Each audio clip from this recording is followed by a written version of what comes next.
Mr. Adams. You ready, Randy? You can go ahead, I want to ask you, make sure your Oh. mic's on too. Is it on?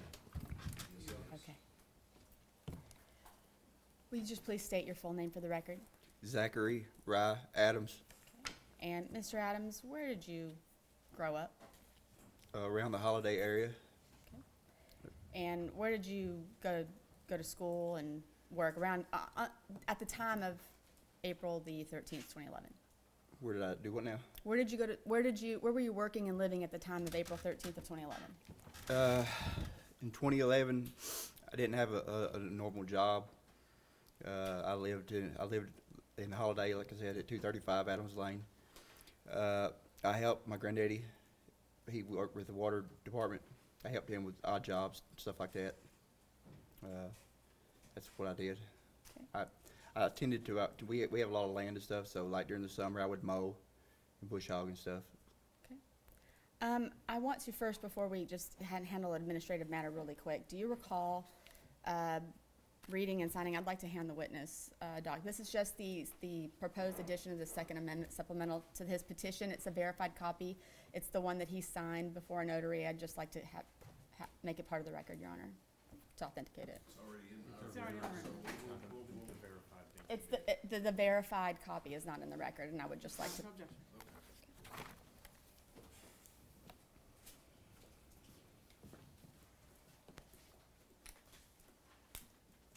Thank you.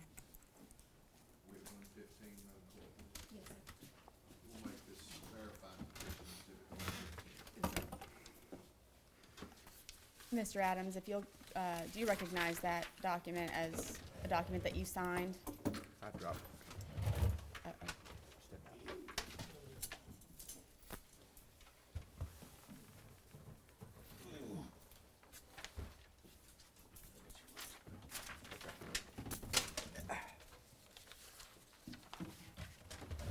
If you just go back to, I think it's like the third page from the back. Yes, that's my signature.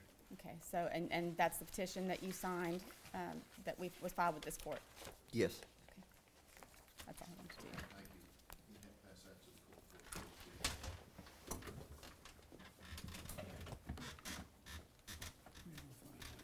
Oh, right here. Thank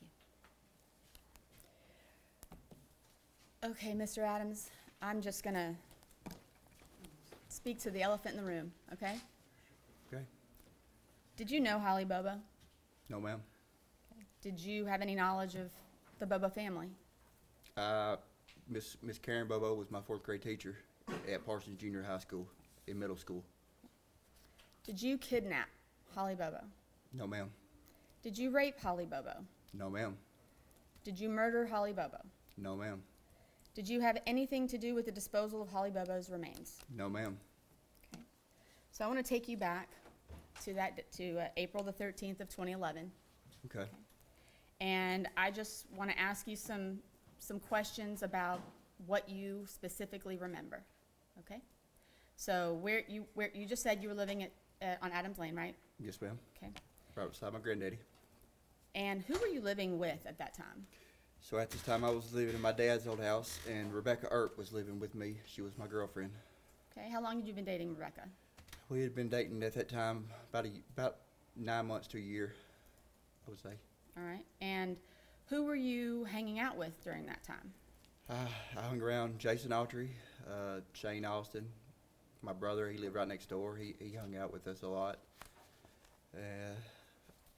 That's mainly about it. My girlfriend's sister and stuff would come over on the weekends. She had a boyfriend named Michael Petty. They would come on the weekends and hang out. Okay. And I just want to verify some facts about your relationship. So just Shane Austin, can you just real quick tell the court about what your relationship is with Shane Austin? Shane, I grew up with Shane. We grew up in church together. We went to church together since we was very little. We went to school together. He was a year younger than me. We competed in sports together. We grew up. He lived about a mile away from me. So we lived real far away from the high school. We probably lived the furthest away from the north end of our county. So we was the only two, as far as he was my closest friend that went to school that I went to school with. Okay, and you said Dylan, you hung out with your brother Dylan. Is he your younger brother? He is 4 years younger than me. And tell me about your relationship with Jason Autry. He was older than me. He was somebody I guess you could say I looked up to. We did a lot of drugs and stuff together. That was our main. That was going to take me to my next question. At this time, were you a drug user? Very much. And Daily. How often would you use drugs? Daily, I would say. And what types of drugs were you using at this time? Marijuana, morphine, methamphetamine, Xanax, Valium. All right, so I just want you to quickly recall what you, now, I want to clarify something.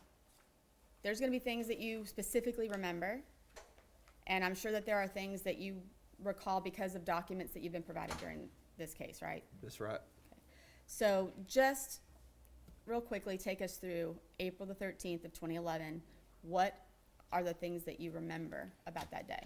So that day I specifically remember Shane called, and I remember he called and he said, "Hey, Zach," he said, Your Honor, hearsay. Objection is hearsay. Your Honor, we're not offering it for the truth of the matter asserted. He's just taking us technically through the day as to what he did that day. I'll allow the question. Objection's overruled.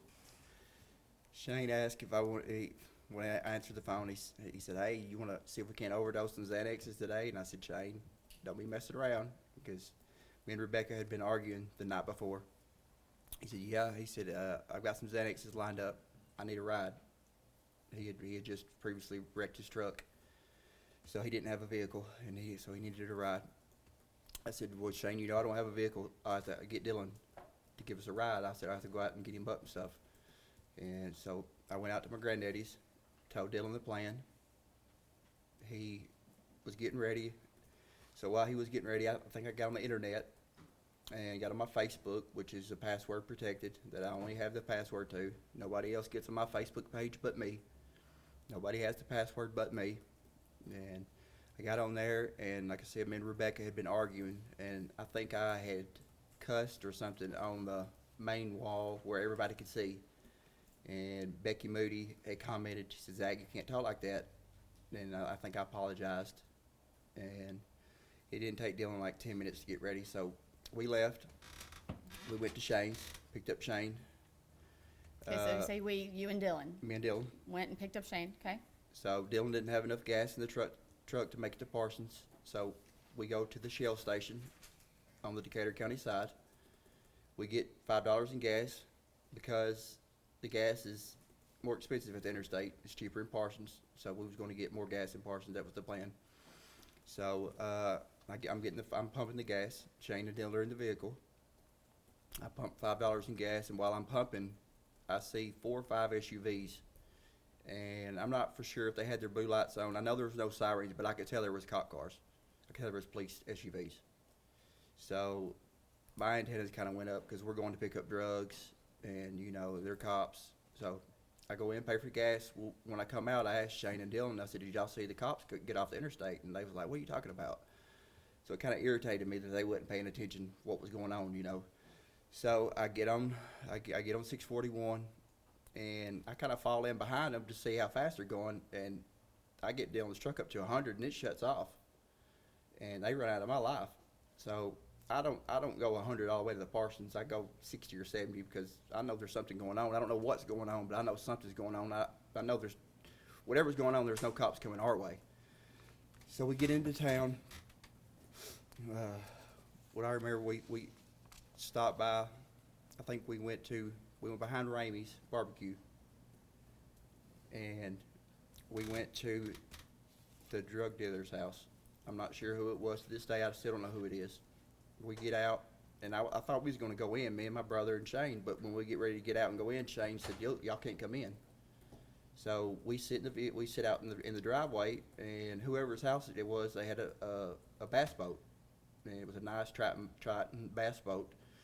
The reason I know this is I love bass fishing, and so me and Dylan were looking at the bass boat, and we're talking about how nice it would be to have one. And I'm not really sure how long it took Shane, 10 or 15 minutes. He comes back out. And we go from there, we go up one block to the Delta gas station, which is right up from behind Ramey's. It's right one block up, right beside the hospital. So when we pull in there, there's a local deputy, Tony Weber. And Tony Weber has been known to harass me. He knows I was a drug dealer and drug user. So when we get there, I told Shane, I said, Shane, you go in and pay for gas. I'm not going in. And so Shane pumps the gas, and he goes in.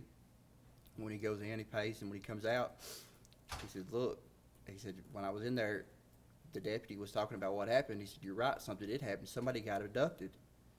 And my antennas kind of went up. I said, well, I knew I was right. I didn't know what happened, but I knew something, like I said, I knew something had happened.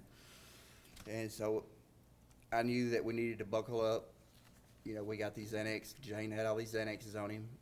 So I knew we needed to, kind of be safer. Okay. So when you guys went to get the drugs, who paid for them? Shane? Okay, so, and again, I initially asked you, there's going to be things that you specifically remember and things that throughout the course of this proceedings that you learned. Mm-hmm. That right? Has there anything that you have learned based on the documents that you've received or things throughout the course of your trial that you didn't specifically remember at the time? Your Honor, I'm going to object to that. I don't know how he can share with the court things that he has learned through other sources. That's the epitome of hearsay. That's the epitome of not firsthand knowledge. Well, He's a witness to a hearing. He can't come in here and regurgitate for the court There what. was 4 terabytes of data that was provided to the defense in discovery. Yes, sir. Certainly, if he's going to distinguish what he learned from that discovery versus his own memory, I'm going to allow it. Yes, sir. I'm going to allow it. There was things that jogged my memory about that day. I don't specifically remember going to the ATM until later on. There was a moment later on when I realized Shane had a lot of money that day, and I didn't specifically remember. I remember I was irritated with Shane. Shane liked to joke a lot, and he liked to make people laugh and stuff. And I wasn't having it that day because me and Rebecca had been up. I'd been up with Rebecca arguing all night, and I was kind of irritated. And I wasn't in no mood. And I can remember, when we pulled up at the ATM, I remember I specifically pulled him backwards. And how I know that is because I didn't want Shane to accuse me of stealing his pen, or I didn't want him to lean over, But in my statements to police, I don't believe I gave that. But it wasn't because it's just I didn't remember, right, so you spoke with police several times throughout the course of this investigation? Every time they came to my house, every time they asked me, anytime and every time, I gave a statement. Not once did I ever. I left my job when they come to the jail. Anytime they ask. Okay, so real quick, I want to back up to something that you said. You said that you weren't in the mood because you had been fighting with Rebecca all night. Just Okay, so did Rebecca stay with you that night of the 12th? she did not. All right, and do you recall telling police that maybe she did, or were you confused? See, that's another thing that I didn't learn till we had the cell phone records, and I didn't. She normally stayed there all the time, but her cell phone records put her at her mama's house at up to 4 a.m. I think we was texting. So there's no way she stayed with me that night, because she got off work at 10 or 11 o'clock from Joe's video, and she would either come straight to my house or go to her mom's house, and her Okay. mom lived in Parsons, so. All right, so you're saying upon receiving the discovery documents, bank records, whatnot, it triggered your memory that you went to the ATM and got cash, and that you specifically remembered pulling in backwards. What vehicle were you driving at the time? We were driving my brother's Silverado.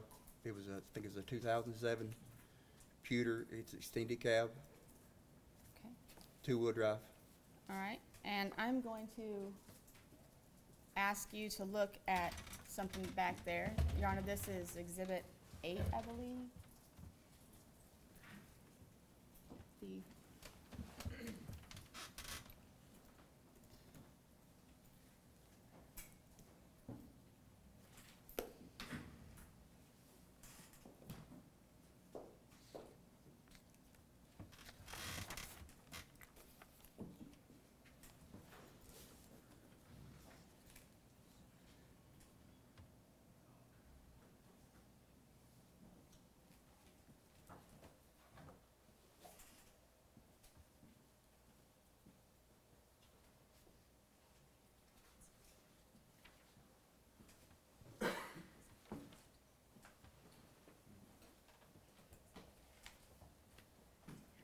apologize, we're having some technical difficulties here.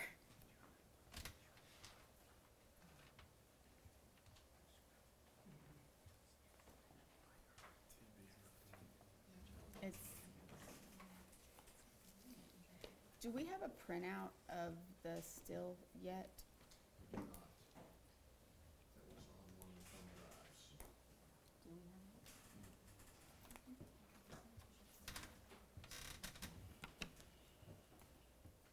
Apparently, we can't connect to the internet, so I'm gonna try to get this to him a different way, maybe show him the still. Certainly all right. Okay. You got it up, Mr. Boyan. I can. You got it up, you got it down, Ms. Etue. I have it on the computer if I can approach. State agree that that's Exhibit A. Yes, sir. Is that the right number? I believe it's 8. Where's the, Is it running? I have the ATM video as Exhibit A. The still shot. Are you Oh, gonna the show still shot. the still shot of the whole video? I don't know what she's showing. The still shot's 101. Yeah, that's the video, right? Okay.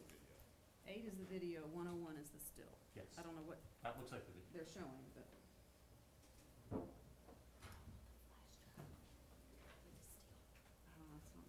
that's not my windows.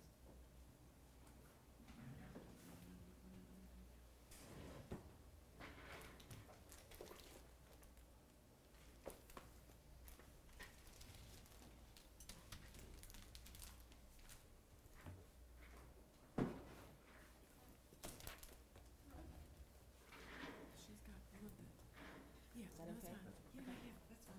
May I approach, Your Honor? You may. Now, let's clarify. Are you showing the whole video or just the still shot? I'm just gonna show the still shot, Okay, Your Honor. which is Exhibit 101. Yes. Mr. Adams,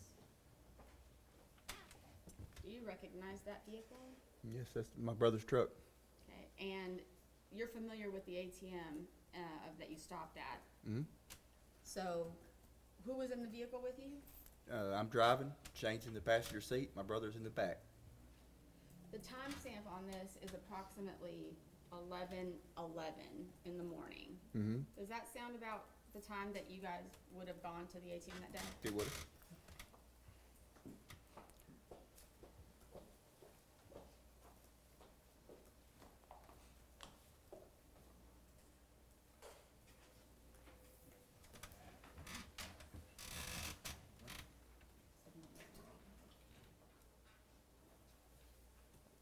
So, one second, Your Honor, if you'll give me one moment. Sure.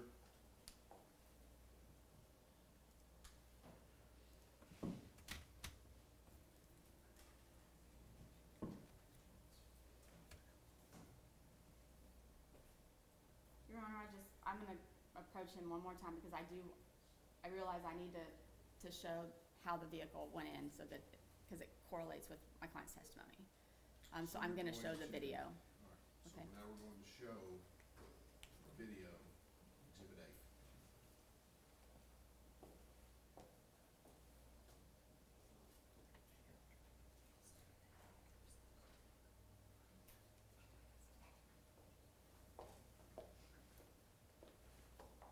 You're still unable to connect? The TV is not connecting to the, Okay. You're going to show many videos this morning. no, Your Honor, this is the only exhibit I'll be offering Okay. today.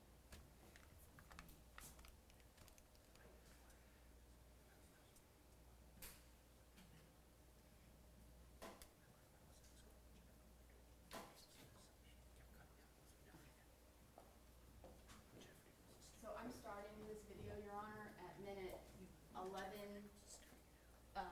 hour 11, 10 minutes, 34 seconds, just to show how the other vehicles are running. All right?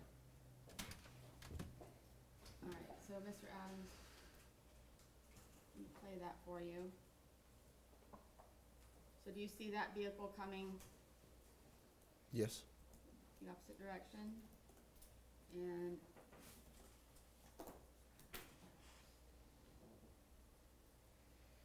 And which direction is your vehicle going? That would be going the wrong direction. Like if you were going through the drive-through in the bank, you would be, that's the wrong way. The Okay. arrows were pointed, it would be going the wrong way. So when you pulled into the ATM, was it the driver's side or the passenger side that was facing the ATM? It was the passenger side.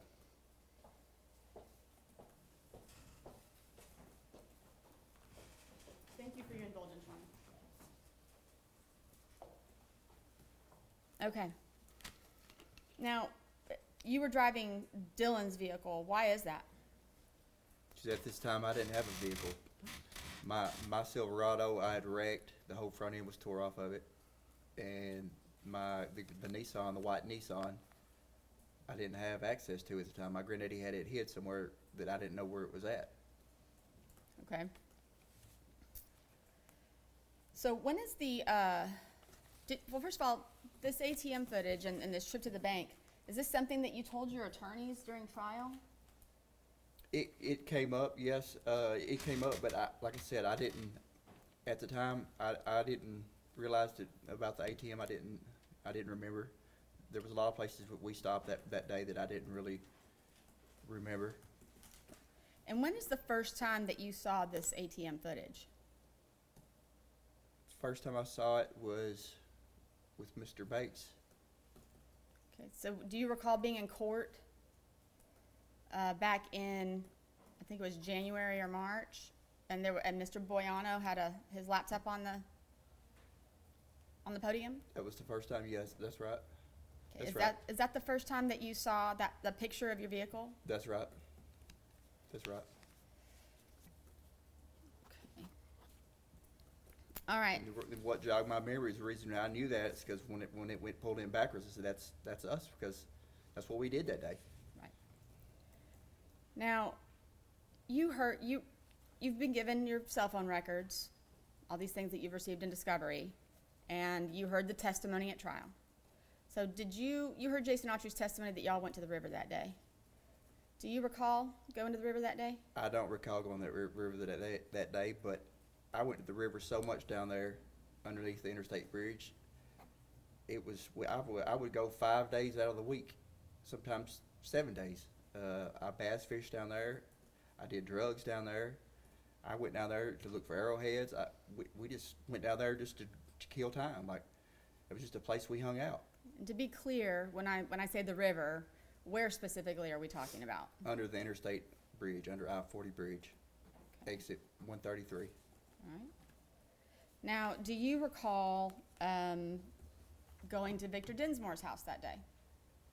I don't recall going to Victor Dinsmore's house. Is it possible that you went to Victor Dinsmore's house that day? Could have been. I don't remember though. Okay. Do you recall getting in a fight with Shane Austin that day? I did. Okay. And where did that take place? That was at Doug and Dottie Cooley's house. Okay. And so did you see Mr. Dinsmore there? I did. Okay. And who was with you at the time? Jason Autry, Shane and my brother was in the back, and I was driving. We was in Dylan's pickup. Okay.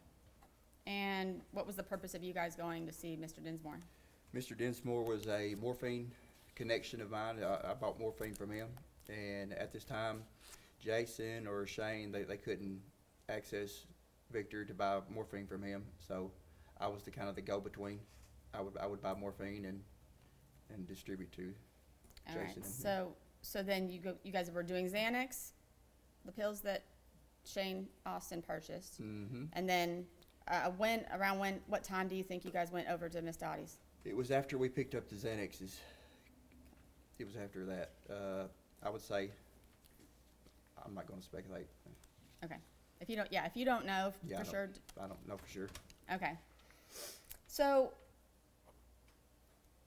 this particular conviction is not your first run-in with the law, is it? Absolutely not. Okay. So I would like to take you through, you're aware that if you would have testified at trial, that you would have had to have talked about some of your prior convictions. Of course. I'd like to run through those with you if you don't mind, okay? So, Mr. Adams, you have several convictions for possession of drug paraphernalia or possession of narcotics. Mm-hmm. Correct. Okay. When did you start doing drugs? Started smoking marijuana when I was 14. Started doing meth when I was 15 or 16.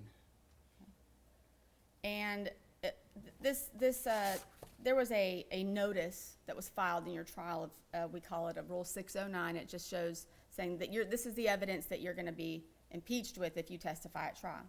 Okay. Did you tell your attorney that you wanted to testify at trial? I did.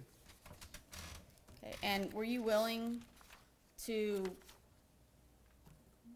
face up to and acknowledge all of these crimes that you committed? Absolutely was.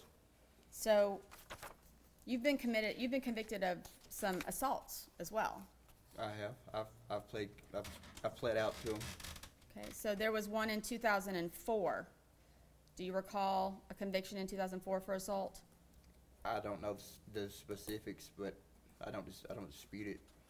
Okay, and you have possession of controlled substance in 2004. Possession of drug paraphernalia in 2006. So you've several possession charges. Been Does that doing drugs sound most about of my right? life. That's correct. Okay, you have some theft convictions as well. I do. I think I have 2 of those. All right, and in 2007, you have 2 assault convictions. Do you recall the circumstances surrounding that? 2007. I don't recall if you had more details about the incident or something. Well, why don't you tell me under what circumstances have you been convicted of assault? So, my grandmother knew. She knew that if I was in jail, sometimes, she knew I wouldn't be getting high if I was in jail, and she knew that she could call the law sometimes if I was high and say, "Hey, look, he pushed me or he did this," and she knew that I would be arrested, and she would be hoping that I would go to jail and, I guess, the catch Jesus moment, get Jesus and get saved and start acting right. And that's happened a few times where we had gotten in an argument or something and she'd call the law. And Mr. Adams, isn't it true that you shot your mother? I wouldn't say I shot her. I did operate a firearm in a reckless manner that caused her to get shot. So it was my fault, but it wasn't like what you would say I just, shot her. And you weren't ever convicted of or charged with that, were you? I was charged. You was charged. Okay. And what were you I convicted I of? did plead out to a simple possession or a simple assault. Okay. So that's one of these assaults that you have on here. It was. And in 2011, August 30th of 2011, there was a conviction for assault on a police officer. Do you recall that? I do. That was the incident at Nancy Stray State Park. And where the park ranger, I got out and run, and he chased me down. I run into some thorns and got scratched up real bad. Still got scars on on the inside of my leg. Okay. Oh, and I missed one, July of 2011. July 25th of 2011, you have an assault conviction that you pled to for 11 months and 29 days. That was me and Rebecca. Me and her got into it. It was kind of a shoving incident. And Was Rebecca using drugs at the time as well? she was. And then you also have a domestic assault June 11th of 2012. What was that from? 2012. I think that's where me and my granddaddy got into it. Okay, and you pled to 11 months, 29 days. I did. Okay. So, in your entire criminal history, have you ever been charged or convicted of any crime that was sex-related? Never. Okay.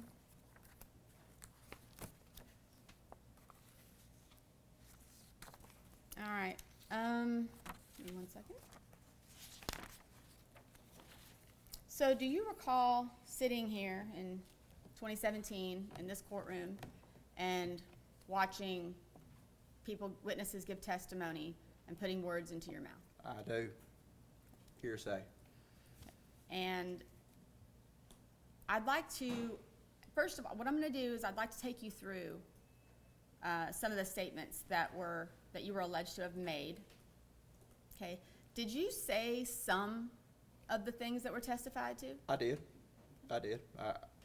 And did you say all the things, every single thing that was testified to, did you say? I did not. Okay. I want to go through these statements, but before we do, these statements that were given at trial they were accusing you of joking about the murder of Holly Bobo, right? Yeah. Why would you say anything like that? Well, I sold a lot of drugs, and I found it a lot easier when I fronted drugs out. If people were scared of me, I got my money. I got paid. It was just the way it is in the drug business. If people are scared of their drug dealer, they're gonna pay. So that's kind of a stupid answer, but it's the truth. I mean, Right. Okay. Who's Carl Statler? he was a friend that lived right below me. He went to school with my brother. All right. Did you hang out with Carl Statler during this time? I did. Do you recall going to Johnny's Bar and Grill with Carl? I do. And I'm sure you heard his testimony. Did you tell, so first of all, who's Misty Tubbs? She was a friend of my son's mother. Never really hung around her that much. I think I've been at her house one time with Amy, with my son's mom. Okay. And was she the bartender at Johnny's Bar? She was. Do you recall getting in an argument with her? I don't really recall. It seems like we did get into some kind of argument. She accused me of, I think, of doing something to her car or something. All right. And Did you say, I'm just going to ask, did you say, I'll kill you like I did Holly Bobo? I don't recall saying that. Did you tell Carl Statler that I did it? No. Is it possible that you made some statements similar? I've made some open-end statements before where people could have had the wrong idea. You know, I remember I told Rebecca once, I said, there's already one person missing. What makes you think it can't be two? And by that, I wasn't meaning that I did anything. I was just, we was arguing and just trying to get her to, she was kind of griping at me. Were you admitting in that statement that you killed Holly Bobo? Absolutely not. All right. And do you recall Rebecca Earp's testimony? I do. On the day after, so on April 14th of 2011, she testified that you guys were watching the news and that you said they'll never be able to find her. Did you say that? I believe I did say that. And now there's reasons why. There, in Decatur County, there's a history of women that goes missing and hadn't been found. There's still a Bogus girl that has never been found. Nobody knows what happened to her. And this happened when I was in high school, and nobody knows anything about it. So, yeah, I made that comment. Okay. Did you make that comment because you had knowledge of where Holly Bobo's remains were? I did not. I only made that comment because of the time period of the news interview, and it's just statistics. If the police doesn't find the person that goes missing, it's just statistics, and that's all I was stating. I guess I watched too many crime. You heard Rebecca Earp testify that you said that you would tie her up just like you did Holly Bobo and no one would ever see her again. Did you say that? I don't recall making that statement. How about she better not go to the law and she better not make any statements, otherwise you would hurt her or her family. Did you say that? I may have said that. Okay. Was that you admitting to having anything to do with Holly Bobo? No. Was that you claiming to have any knowledge of the murder of Holly Bobo? No. How about around July of 2011, when you and Rebecca were at John Mitchell's house? She testified to that. Do you recall that? I do recall that. Okay. She said everything was ready to go in the back of the truck to be put under the Birdsong Bridge, and that you said, or I should say, you or John Mitchell said, they said that it was Holly's remains in these Tupperware tubs that were in the back of the truck. The only thing is that date.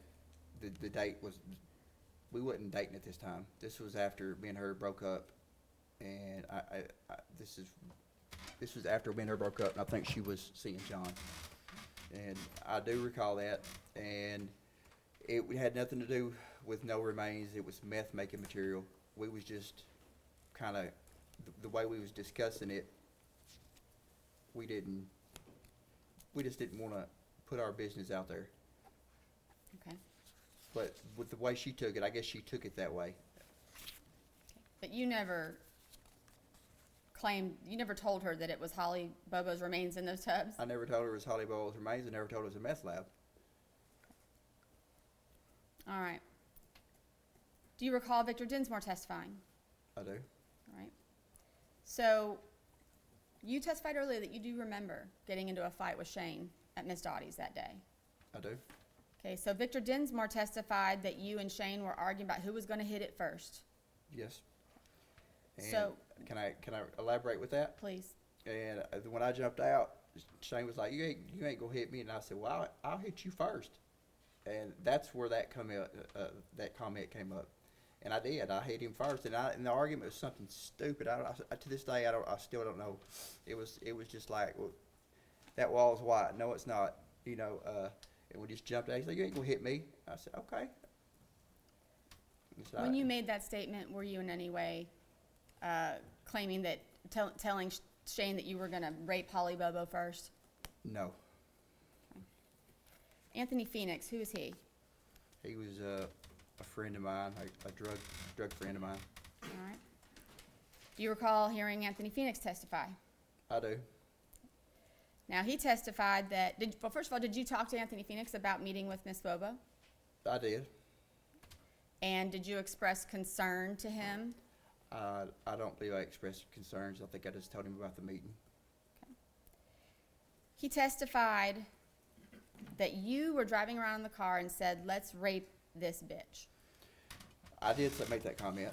I didn't say let's rape this bitch. We was riding around and he was needing some money. He was wanting to rob somebody's house. And anytime I've ever stole something, I've always gotten in trouble. And I could not get him to shut up about wanting to go rob somebody's house. He was wanting me to drop him off somewhere and pick him up. And I made the comment, well, if we're just going to do that, we might as well just go rape somebody. Because anytime I steal something, I always get in trouble. So that was, and after I said that, the wheels started turning his head, and I wasn't admitting nothing. I was just trying to get him off the track of going and stealing something, which it did. He didn't say nothing else about stealing nothing that night. So Did you say to him, "I couldn't have picked a prettier bitch, and it sure was fun"? I don't recall ever saying that. Okay. So, at any point in time during your conversations with Anthony Phoenix, did you admit to raping or killing Holly Bobo? Never. Jamie Darnell, who's he? He's a local friend of mine that uses drugs. All right. And did you guys use drugs together? Yep. Okay. You heard him testify at trial. Yes. So he testified that you said about a knife that you were carrying. If you knew what that knife had done, that you would probably be afraid of holding the knife. Did you say that to him? I did. That's another situation where he kept bothering me. He was wanting to buy. I've got a knife collection of my dad's, and my dad had this guy named Perry Wingo to make these knives. He would make them, and I probably got about 25 or 30 of them. And I had one of these knives with me at the time, and he wanted to buy it. He kept bothering me to buy it. We was getting high, and he kept asking me it. And I just finally, that's what I said. If you knew what this knife done, you wouldn't want it. And after I said that, he didn't ask me no more to buy that knife. But the whole goal of that was just to get him to, he didn't, when I told him no the first time, it's like he wouldn't listen, So I told him that just to get him to quit asking about it. Were you in any way implying that that knife had been used on Holly Bobo? No. How about his testimony that you pulled a pistol out and shot it over the top of his girlfriend's head out the front door? No. Did you do that? No. Okay. He also testified that that same night he had pushed you out the door and you broke down crying and started apologizing. Do you recall doing that? I do. And we was in his bathroom getting high, and I was at this time I was an intravenous user. I used a needle, and I tried to get him to shoot up that day, and he didn't want to. And after that, you know, I felt real bad because I tried to push that on him, and I apologized for that, you know, and that's what I. Okay, so you were not apologizing for something you did to Holly Bobo. No, And he also testified that you needed to clear your name, that you couldn't be coming back around his house, you needed to clear your name. And he said that you couldn't do that because you were too far involved into it and there was no way that you could do that. I did, and there's reasons. I thought he was talking about you need to clear your name as far as like being the local drug dealer, being the local drug user. And I told him I was too far in. I can't do that. Like, I was selling dope every day at this time. And yeah, I absolutely said that. But that was a mischaracterization. All right, so when you said that was there any implication from you that you had anything to do, that you were too far deep into Holly Bobo's murder? No, absolutely not. Corey Rivers, do you know who that is? I do know who that is. Okay, and you saw him testify. I did. So who is Corey Rivers? He was just somebody that was at Williamson County Jail in the pod that I was with. Okay. And does it sound about right that it was around sometime between April and June of 2016? That sounds about right. He testified that you said that you went to him and asked him if God would ever forgive you. Did you do that? Never. And he also testified that you told him that you and a couple of your friends got drunk and went into the woods with this girl. One thing led to another, and I was there for the worst of it. Did you have any conversation with Corey Rivers that was anything like that? No.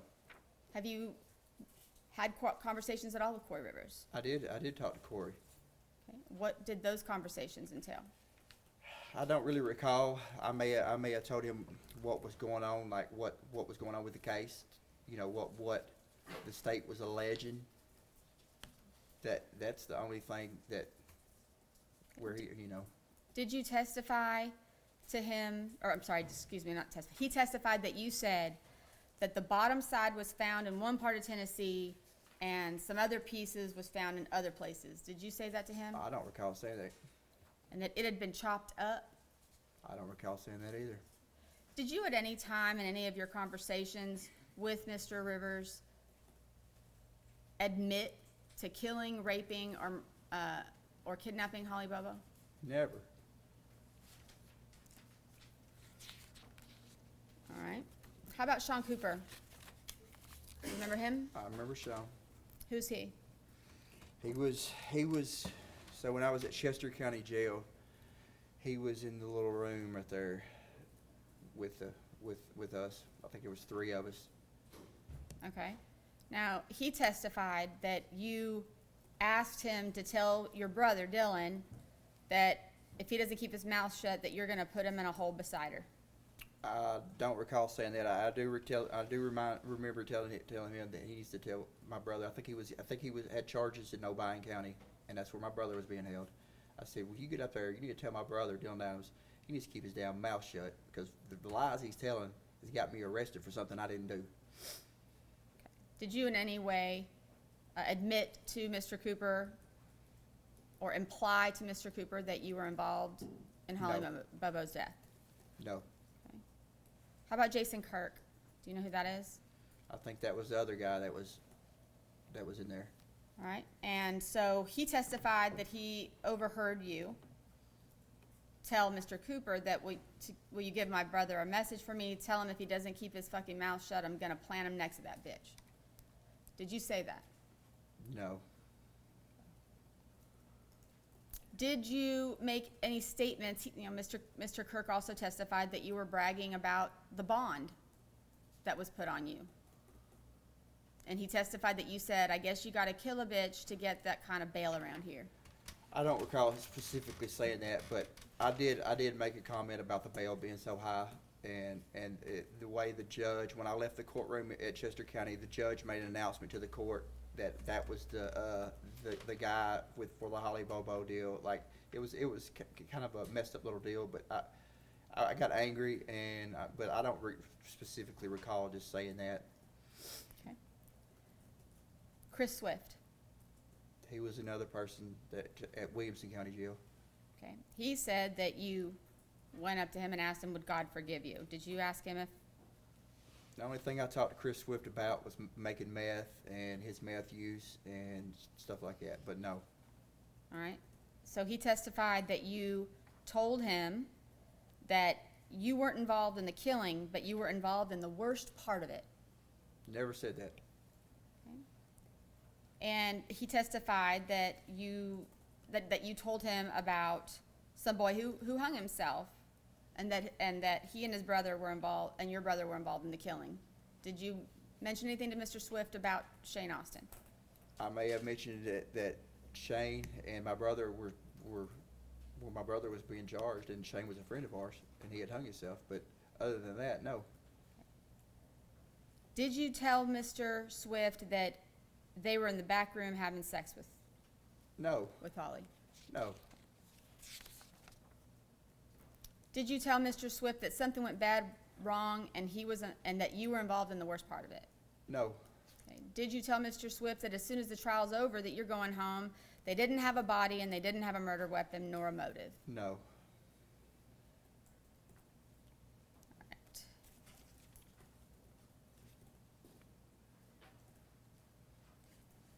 Did you have any? Did you call Mr. Swift from another inmate's? He gave me his phone number, and I believe I did call him. Okay. And did you tell him that you probably wouldn't be talking to anybody else and to take care of himself? I don't remember what I said in that phone call. I'm sure it was recorded if it was a jail phone call. Okay. Did you threaten Mr. Swift in any way? Absolutely not. Okay. All right. I want to talk to you a little bit now. You said earlier that you had been visited by police on multiple occasions. Okay.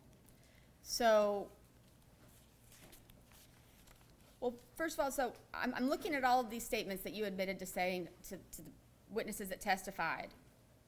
And so as I understand it, there were some of the things that were testified to by various people that you knew outside of jail, right, that you admitted to saying, right? Yeah.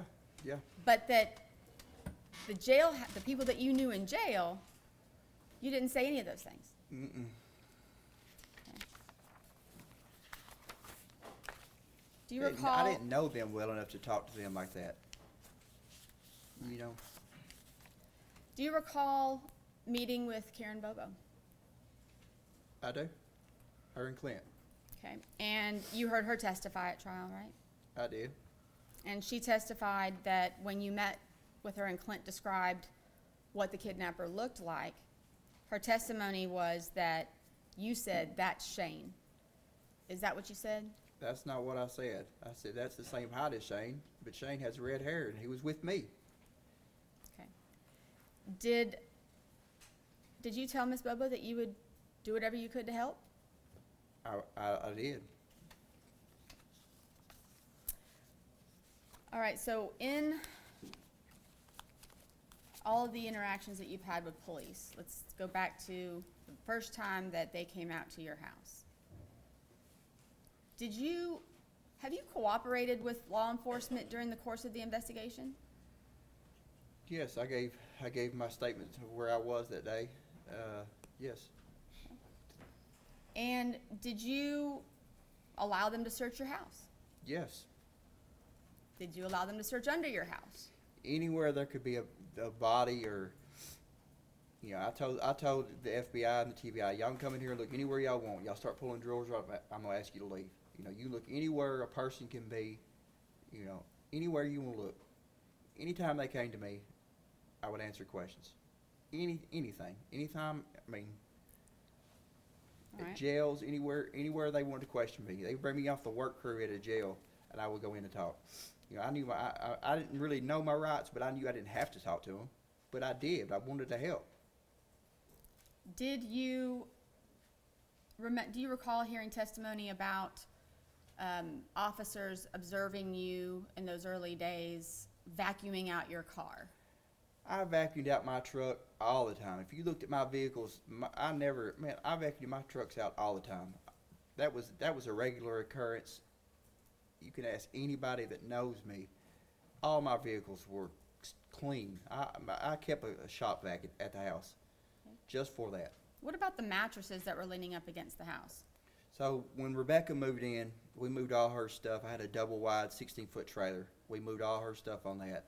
And the mattress, I think there was 3 mattresses. She had 2 mattresses in the box set.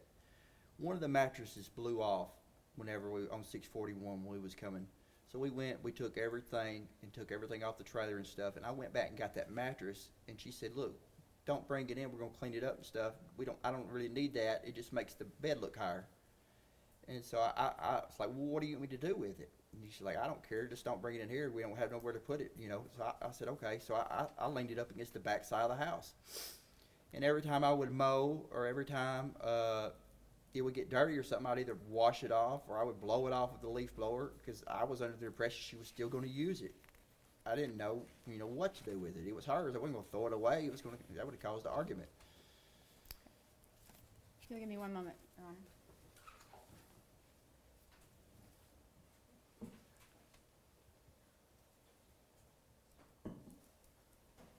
All right. So,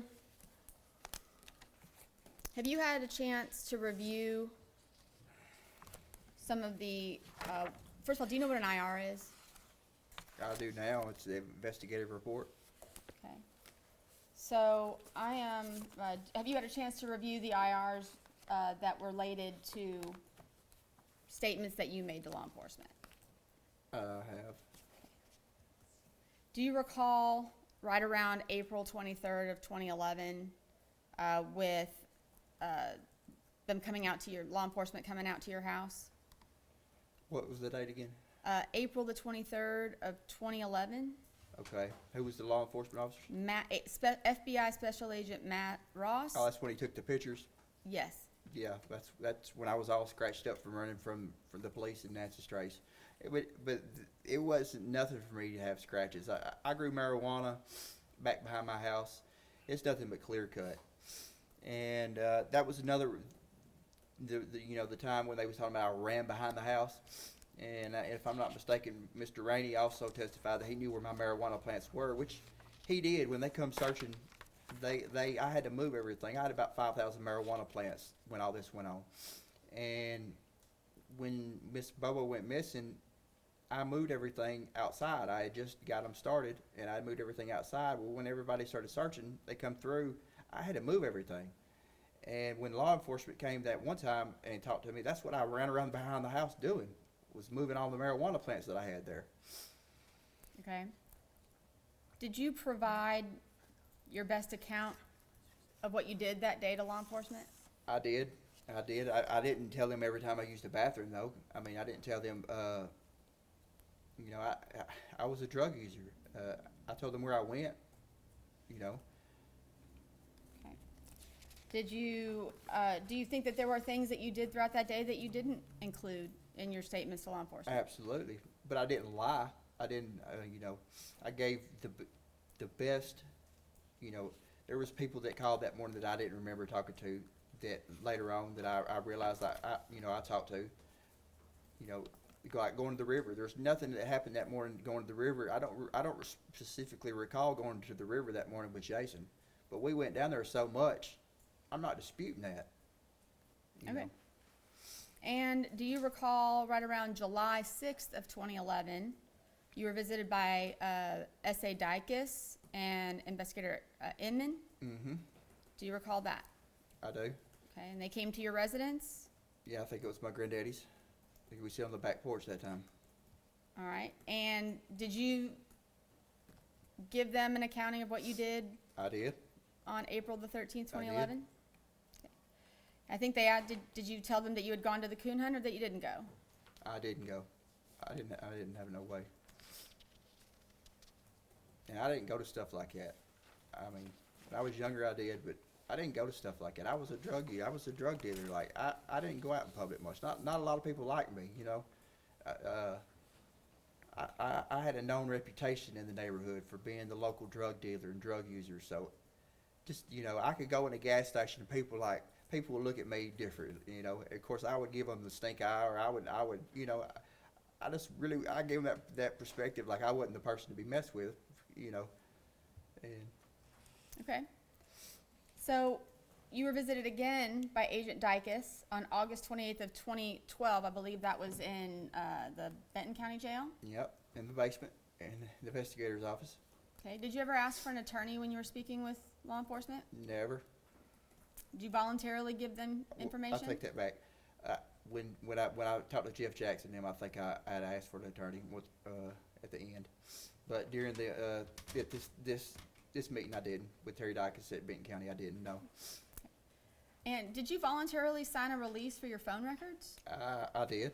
Anything that they needed, anything anything you wanted my DNA, anything I could have did. I would have did. Okay. Even if that, so would you have done anything that you could do, even if it meant? There were so many cops in the neighborhood. We would have did anything to get the police to solve this, to get the TBI and the cops out of our neighborhood. It was so hard for us, drug dealers and stuff. We wanted the police to solve this thing, you know. Okay. Do you recall meeting with Mr. Dykus, S.A. Dykus on May 22nd of 2013, and I believe that was at the Decatur County Sheriff's Office? Go into specifics on that.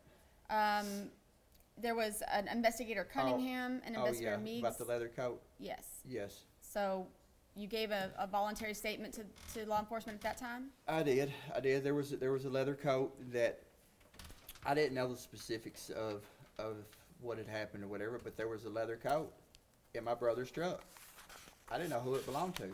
I know my brother did at this time. I don't think he had a girlfriend, and I was willing to do anything I could to help. And I called them in. I said, "Hey, look, did Miss Bobo have a leather coat on?" And they said, "No, this didn't." Okay. I was willing to do anything, you know. Do you recall again meeting with, or speaking with law enforcement September, let me make sure that I'm on the right one. Hold on one second. September 9th of 2013 with Agent Joe Walker? Did you meet with him? I did at the Benton County Jail. He brought me in from work release. Yeah, I remember that. Okay. And did you give him a statement about your whereabouts on him. April the 13th, 2011? Yes, told him where I was. Did any of your testimony change? Did you add any additional information to him that you recall? Not that I specifically recall. Not that I recall. Okay. Do you recall Mr. Walker saying, your name keeps coming up? Yeah, I remember that. Okay. So did you address that with Mr. Walker at all? Yeah, I think I told him I'd made some jokes, made some statements. Okay. All right. And what I think I- about Yeah. on February the 28th, 2014, when you, that's when you The day I spoke got with arrested? Jeff, that's the day you got arrested, Jeff Jackson and Agent Lewis and Carter? Yes, ma'am. Tell me about that interaction. So, February 28th, I was with a girl named Trish Evans. She had a house in Camden. So, I had stayed the night with her.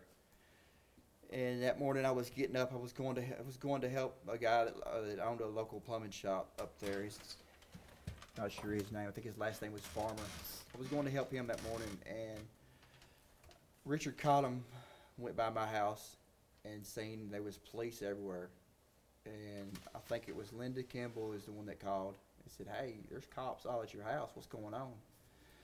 So I thought it was the local cops. I thought they had done sold to a confidential informant, sold some drugs or something. I didn't really know what was going on. So I called the Decatur County Sheriff's Department. And I said, hey, look, what's going on? Why is the police at my house? What are y'all doing? I said, Zach, we don't know what's going on. It ain't us. So I call, and I said, well, y'all go back by there and see what kind of cops it is. So they went back by, and they said, well, it's got to be TBI.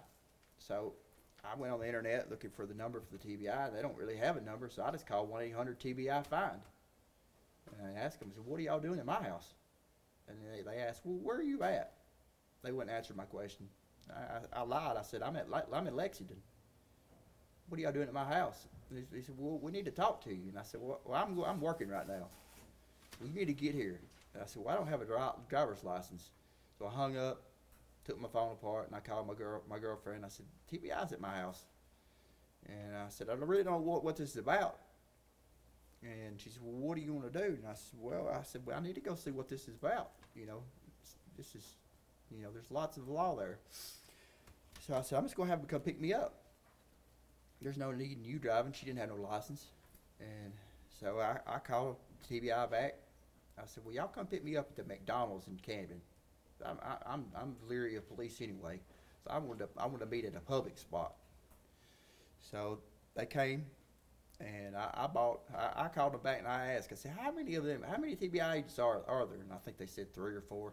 I bought everybody. I went in McDonald's. I bought everybody Sprites and drinks and sausage and biscuits and just I bought everything and got in the vehicle at the McDonald's with Jeff Jackson, and I don't know the other agent's name. I know Jeff Jackson was in the back.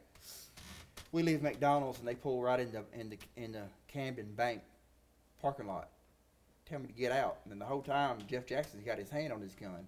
And I'm thinking, when I get in that vehicle, I thought I was going to get shot. I didn't know what was going on. He never took his hand off his gun. They pull me out. They search me, take my pocket knife, and we ride to my house. And I'm asking, like, what's this about? You know, what's this about? And they make statements that my brother has made statements. I says, Dylan, he's in federal holding. What's he made statements about?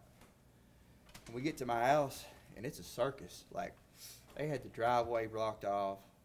They had the TBI mobile command unit in my granddaddy's front yard.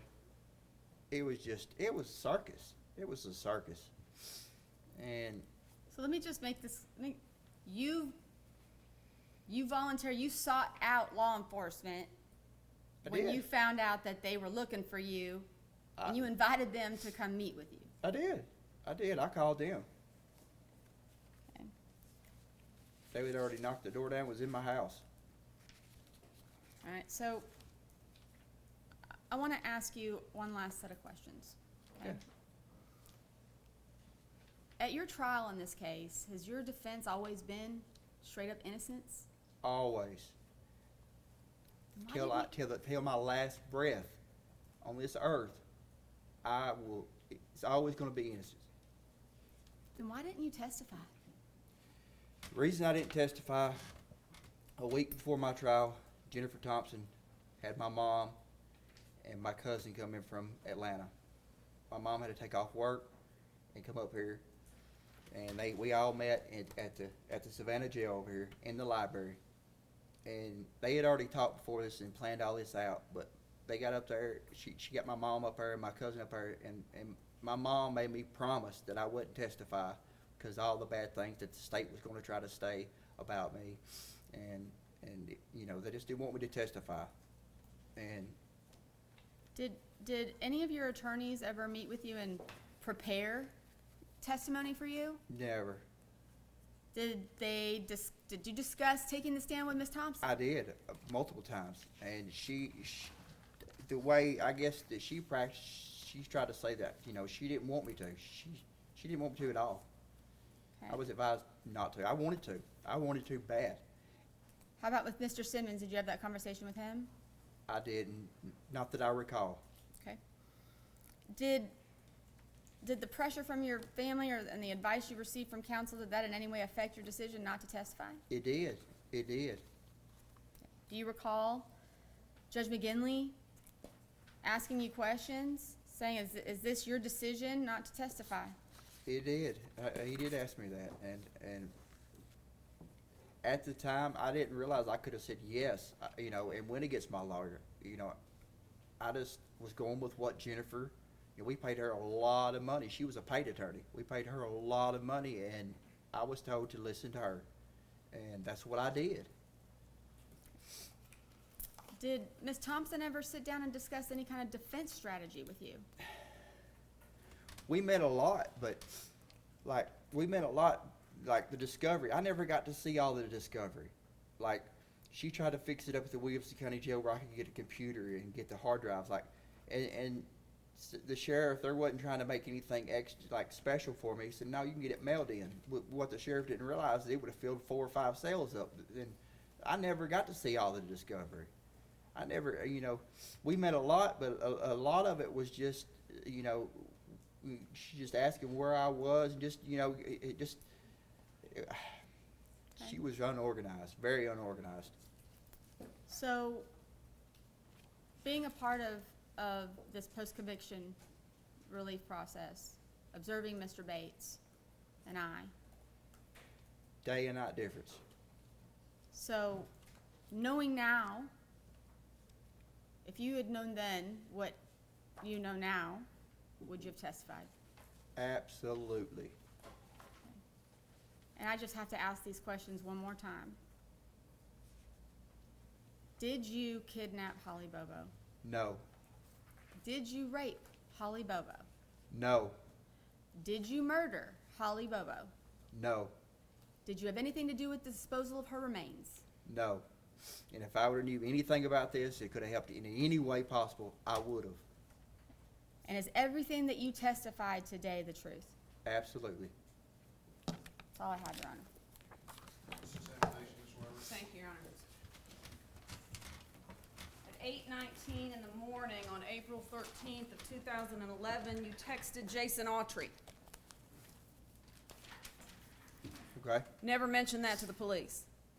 I didn't mention every text I made. I didn't tell them every time I used the bathroom. 8:30, you called Jason Autry on the morning of April 13th, 2011. Ms. Weirich, there was a lot of phone calls I made that morning. There was a lot of people I talked to that morning that I don't recall talking to. 8:35 on the morning of April 13th, 2011, you called your grandfather, Dick Adams. 8:37 in the morning of April 13th, 2011, you're calling Jason Autry again. Let me guess, you don't remember that, right? If I would have, You I would have would've- what? if I would have remembered, I would tell you. I'm not Okay. gonna sit here. Okay. 8:38, Jason Autry calls you back. Again, I'm talking about the morning of April 13th, 2011. The morning that has been your whole life since it happened. Since April 13th, 2011, that day has consumed your life. And nobody until this moment has heard that information. You didn't tell one officer. I did not. Wait, I had nothing to do with Holly Bobo's disappearance. I was on the phone with my grandfather. I was texting with my buddy Jason Autry. Never mentioned it, did you? There's a lot of things I did that day that I didn't mention. Right. And it wasn't because I was lying or trying to be. It's because I just didn't remember. I was a drug user. I didn't remember everything I did that day, but I didn't lie about where I was at. You like to Absolutely leave did not. things out, like you Huh? told. You like to leave things out sometimes when the police talk to you. No. Okay. No. 8:38, you're calling Jason Autry. 8:53, you're calling Jason Autry. What was the urgency of getting hold of Jason Autry that morning? We talk all the time. Okay. We probably talked every day. Pull the phone records before that day, April 12th, April 11th. How many times did we talk to Jason Autry? I talked to Jason Autry weekly. I mean, every day I've talked to Jason. There You probably wasn't a also- day that went by during that time period that we didn't talk.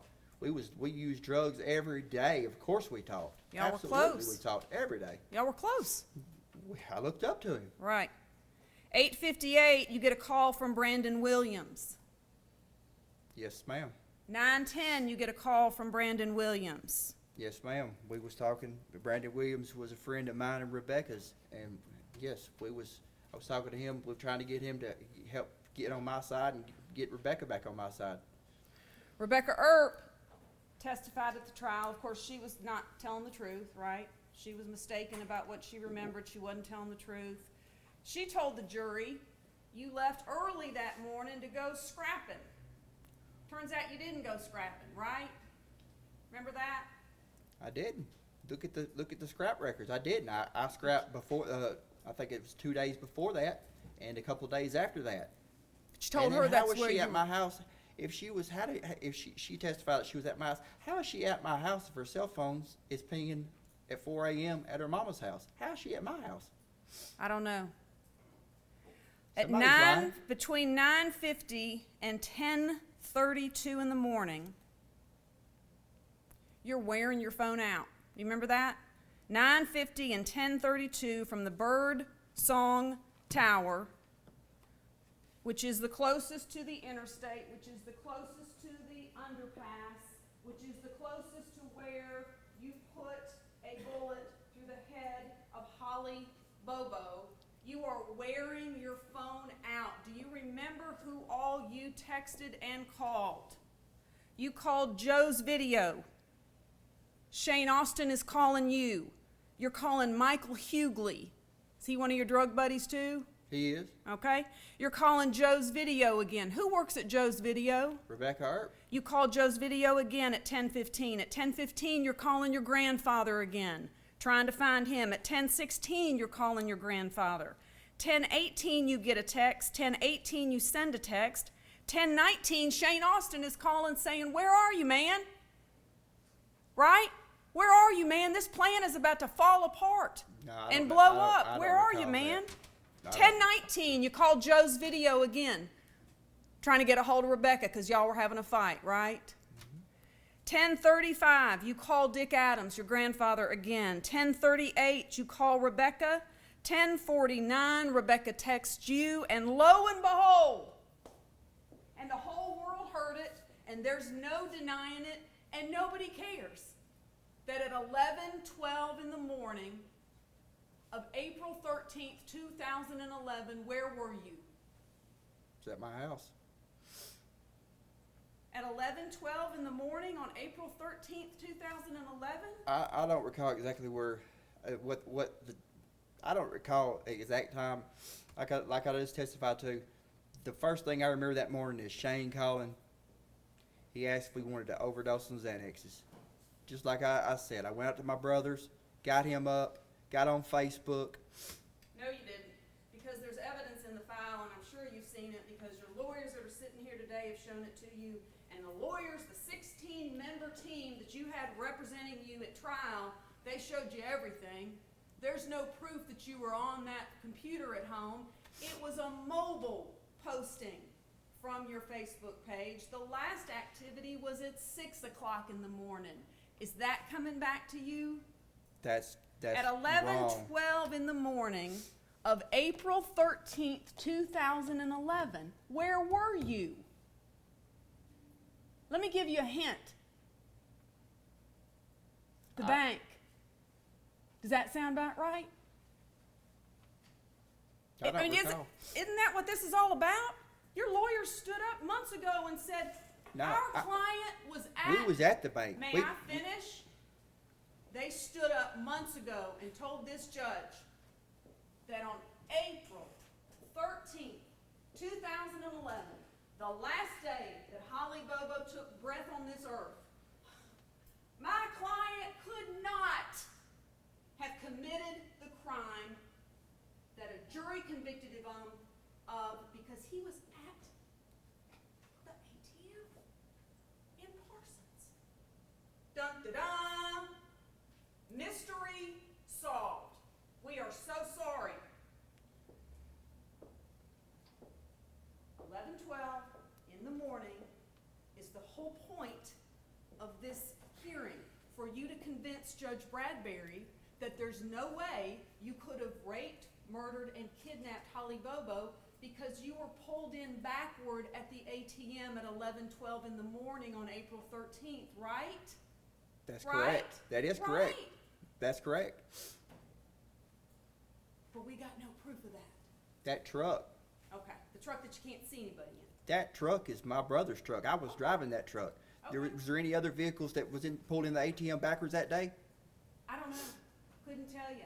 If we had the That real time- ATM video, we would know, wouldn't we? We've seen it. That's not the real ATM video. ATM video shows the person that's punching the numbers in. If we had that, we would see Shane Austin punching the numbers in, Okay. And here's, and you would see me in the driver's seat, and possibly my brother in the back. you know what the jury heard from your cell phone expert? Do you know what the jury that convicted you heard from your cell phone expert? Not the state of Tennessee's, though he agreed with it, but from the very expert. You remember Jonathan Reeves? Remember that name? I do. When you attended the trial, you were here every day, right? I did. Miss Thompson put you in a new suit every day from her husband, right?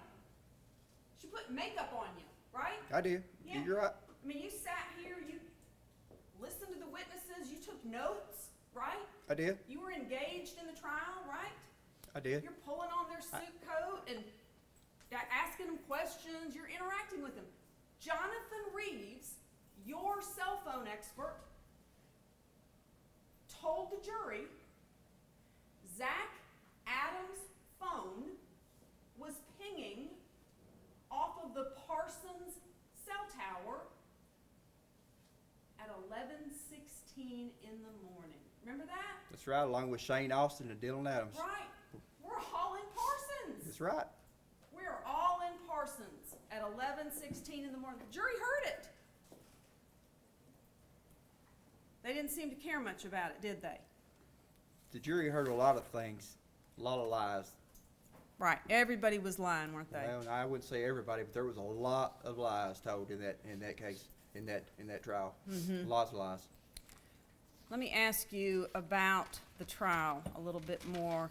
You mentioned that if you had, if I had just known that I had the opportunity not to testify, or to testify, I would have done that. I would have done that. I'm sure you've seen this, and we'll talk about it in a little more depth in a minute. There's a document, a series of documents that your lawyer's team put together titled Zach's Stupid Mouth. Remember that? Did you ever see that? No. It outlines everything that Ms. Etue has just talked to you about. In addition, everything else that you said to anybody with ears between April 13th, 2011 up to today. Because you're still talking about it. But at the trial, after the state rested, right? And Judge McGinley looked to your team and said, will there be any defense proof? Does your client want to testify? Remember that? What was the question again? Do you remember being asked if you wanted to testify at your own trial? I did. Okay. You're on trial for the rape, murder, and kidnapping of Holly Bobo. The judge asked you if you wanted to testify. Did you answer the judge right away, or did you talk to your lawyers about it?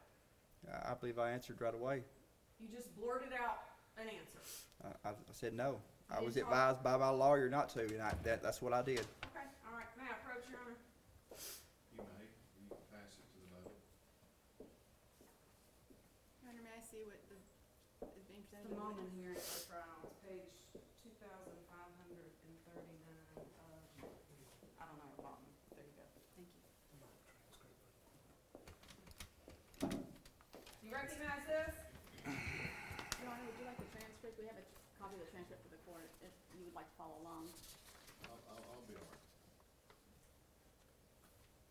But you're gonna be objections this evening, No, Your Honor. let's go in and accept it, so have it in front of us.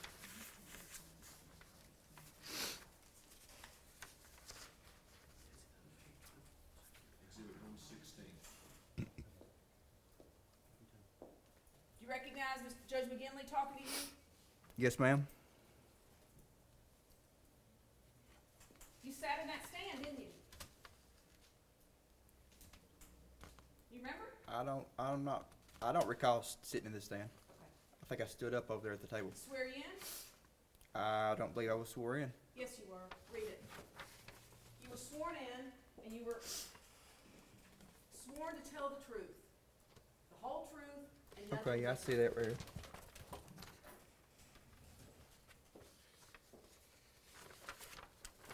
by virtue of, Your Honor, I would ask that this be marked as an exhibit. I did, I marked it as Thank you. Exhibit 160. By virtue of the Constitution, we all have certain rights. One of those rights is you can't be compelled to give testimony. You were present when this is the judge talking to you, right? Not to Ms. Thompson, not to your mother, to you. You were present when I read that to the jury at the outset. Said if you do not take the stand to testify, that they can draw nothing from that that's constitutional right. Also, you have a constitutional right to give testimony if you wish or desire. You can take a stand. If you do, you will be subjected to cross-examination, and your credibility will be judged by the jury by the same standards I've already charged them. This is your decision, okay? Again, this is the judge talking to you. Your big moment. Miss Weirich, You can my- make it having consulted with your attorneys. Again, this is the judge talking to you after you've been sworn to tell the truth. I would expect you to consult with your attorneys, but this is not their decision. This is your decision. You're standing there between two of your attorneys. Mr. Gonzalez came on the case late, but you've had ample opportunity to discuss this with Mr. Simmons and Ms. Thompson. Is that correct? That's the judge asking you. Is that correct? You know what you said? Yes, sir. Having said all of that, is it your election not to give testimony? Again, this is the judge asking you. Yes, sir, that's right. Correct. The judge goes on because a judge wants to make sure this very important decision is being made freely and voluntarily, without any pressure, without a lawyer saying, oh, no, you ain't getting on that stand. So the judge says to you, are you doing this freely and voluntarily?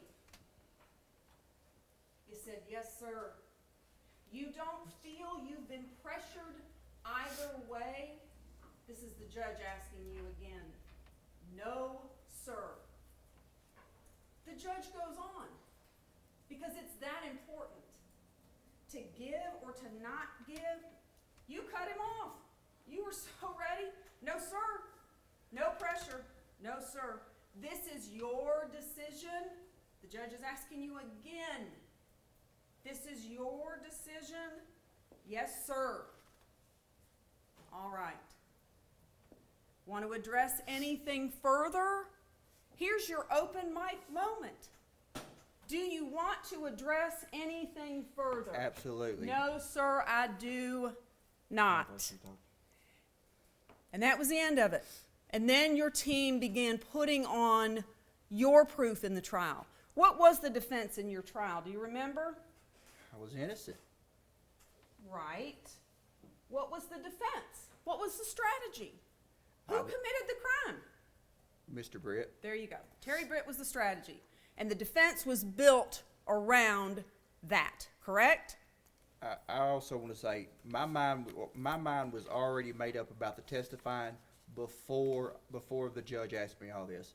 My mind was made up the minute that I promised my mom and my cousin that I wouldn't testify.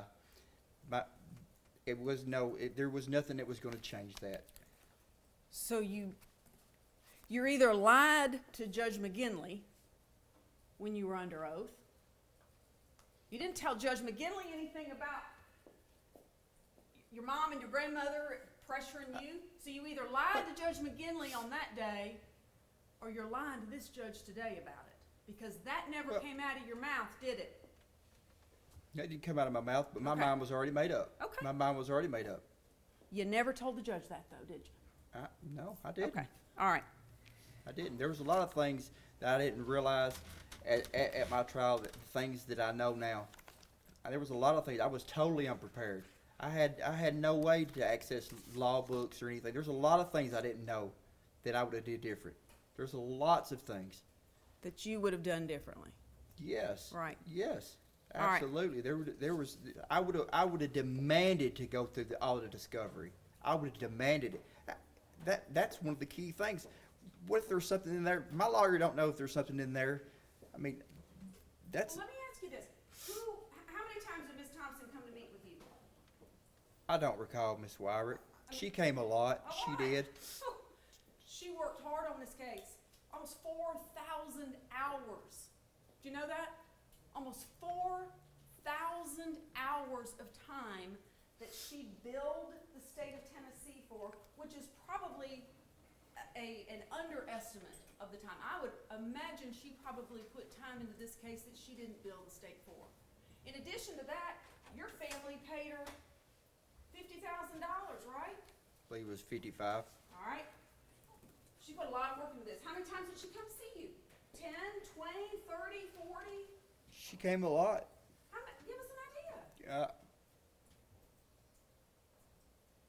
50, 50 times. I would say, yes. Judge Brennan, just I, speculation. I, I, don't, I don't recall. Like I said, I don't recall how many times. I didn't count. I didn't Jackson's mark the it. same. He's giving us an estimate, it's a lot. We know it's a lot, Ms. Weirich. But every time she came, she wouldn't. A lot of times we would just be going through the discovery, going through stuff. Well, I thought you just said you never saw the discovery. I didn't see all of it. Did she ever There's call 4 you? terabytes worth. I didn't see all of it. I'm not sure she looked at all of it.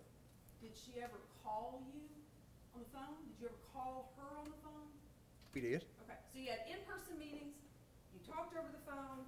Every time you had a court setting, you were with her, correct? We did, and Okay. when she did call, when we did talk, we didn't talk. She advised me not to talk about the case on the phone. She was very leery. When I was at Chester County Jail, I remember they would let me call her, but they would carry me to there's a little room in there, the same room when she would come to meet with me. It's the same room they would put me in. And when I told her about that, she said, "Well, from here on out, don't talk about nothing on the phone. We think this room may be wired or something." Sure. So she Okay. didn't want you talking there. Right. So she came to see you many times.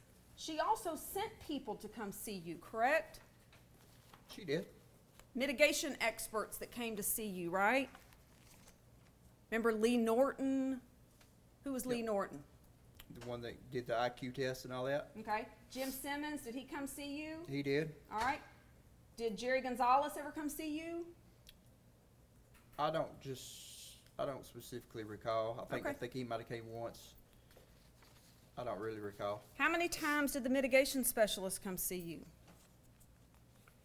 I think we met once with Jim Simmons, and then she came back another time and gave me the IQ test. And there was a team of investigators working on the I remember case, two right? investigators. I remember Eight? 2. I think there was 2. Jim Simmons had a investigative team, and Jennifer had one, but it was like 2 investigators. They ever come see you? They did. They came with Jennifer and Jim. And so I'm certain, correct, that in these conversations and these meetings, when you met with Ms. Thompson, did she take notes? Was she writing anything down? Was she just on her cell phone? She took Okay. some notes. Okay. So in the course of these interactions, did the investigators take down notes? I don't recall. I believe so. Okay. What about Lee Norton? Lee Norton take notes? I don't remember much. I can't really recall Lee Norton. I know we did the IQ thing. That was with the blocks and all that stuff. I thought that was kind of. But it's your testimony today that you told all of these people, I couldn't have done this because I was with Shane ODing on Xanax, right? That's the truth. Okay. So, and you told all of those people, I couldn't have done this. I was with Shane ODing on Xanax when Holly Bobo was abducted, raped, and murdered, right? That's what you told them. Shane and Dylan was with me. Okay. They was with me. Right. So When- we was in, At what time? well, like you just said, 11 o'clock we was at the ATM. So that truck that you just showed, that's us pulling the ATM backwards. Right, right, okay. But you told all that that to Ms. Thompson and to Ms. Norton and to Jim Simmons and to the team of investigators. No, They all no. knew there was there no was- way. Like I just testified to, there was things that I don't remember about that morning. I don't specifically recall going to that ATM until some later on. Okay, okay. Do you remember telling, well, let me ask you this. Do you remember reading or seeing from Ms. Thompson a report from one of the mitigation experts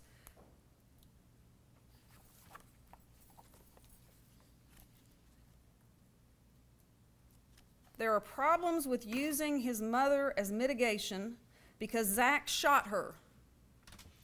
Remember that? I know a minute ago, I wrote it down because it was such a creative description of a shooting that somehow your mother's leg accidentally got in the path of a bullet that you accidentally had in your possession. I think I'm not getting it accurate, but you shot your mother. I did not shoot my mother like you're sitting here saying. I operated a firearm in a reckless manner. Rule number 1 of hunter safety: you're supposed to always, any weapon, you're supposed to treat it like it was loaded. I treated that firearm, a pistol, as it was unloaded, and it went off and it struck my mother in the knee. I did not voluntarily shoot my mother like you're sitting here, like you're trying to explain to everybody. That did not happen. Trying to explain anything, That's Mr. what Adams. you're trying to make it like. No. What I'm trying to do is get to the truth for That the is the judge truth. and for this court. And you're well versed in the use of guns, aren't you? I am. You've been handling guns since you were about 8 years old, right? When your I am. grandfather taught you how to handle a gun and how to shoot Probably before that. deer. Probably before that. Okay, all right. So you know about all that. Yeah. You told the mitigation or the investigative team that came to see you that you've known Jason Autry for a long time, right? I believe I just testified to that. Right. You never told the police that, though. Yeah, I never told the police that. I was scared of Jason. Okay. Jason's not a Thought he was person your- that you're just going to tell the police on. I'm not asking you why didn't you tell the police that Jason Autry was with you at the river when you murdered Holly Bobo. Why didn't you tell the police Jason Autry is my best friend and we text and talk to each other on the phone every day? You never said that to the police, did you? I never tell the police a lot of things. Okay. In fact, you told Eva Pilgrim with 2020, I wasn't with Jason that day. I don't recall being with Jason that day. You just testified that you were with Jason that day. I was, but I don't, there was no specific, I was with Jason so much. There was nothing that we did that morning like, we didn't catch a big bass. There was nothing specific about that morning to make me remember. Like those phone calls you just went through, I'm sure they happened, but I couldn't tell you what we talked about. There was nothing specific that happened that morning that stood out. I'm sure I made every one of those phone calls. I'm sure I made every one of those texts, but I can't tell you what we was talking about. I'm sure it was about drugs or something I guarantee it was about drugs. It's the only thing it could have been.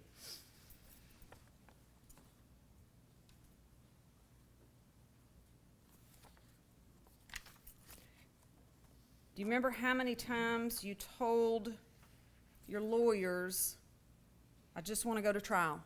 I just want to go to trial. Absolutely. They wanted you to absolutely, plead I'm guilty. innocent of this. Absolutely. I don't care if death penalty's on the table or not. Absolutely. I'll to my dying breath, I'll be innocent. And that's the truth. In all of these interviews with the investigators, when did you ever tell them, I was with Jason Autry that day? Like I just said, I don't recall being with Jason that day. I was with Jason so much. Ma'am, we did so many drugs. Days would run together. Jason hung out at my house so much. We was together all the time. All the time. Look Then at my why phone not records. tell the Look at police the phone that? two or 3 days before April 11th or April 13th, 2011. Look, 2 or 3 days after. We talked all the time. All the time. Then why not tell the police that? Do you remember telling investigators that people steer clear of Jason and I when we're together? Most people know we are up to no good. Remember telling them that? That's the truth. Most of the time me and Jason was together, we was up to no good. We was Well, usually getting high or going, he was usually trying to steal something. What kind of car did Jason drive back in April of 2011? PT Cruiser, gray, 4-door. Did he come to your house later that day before y'all went over to Dottie's?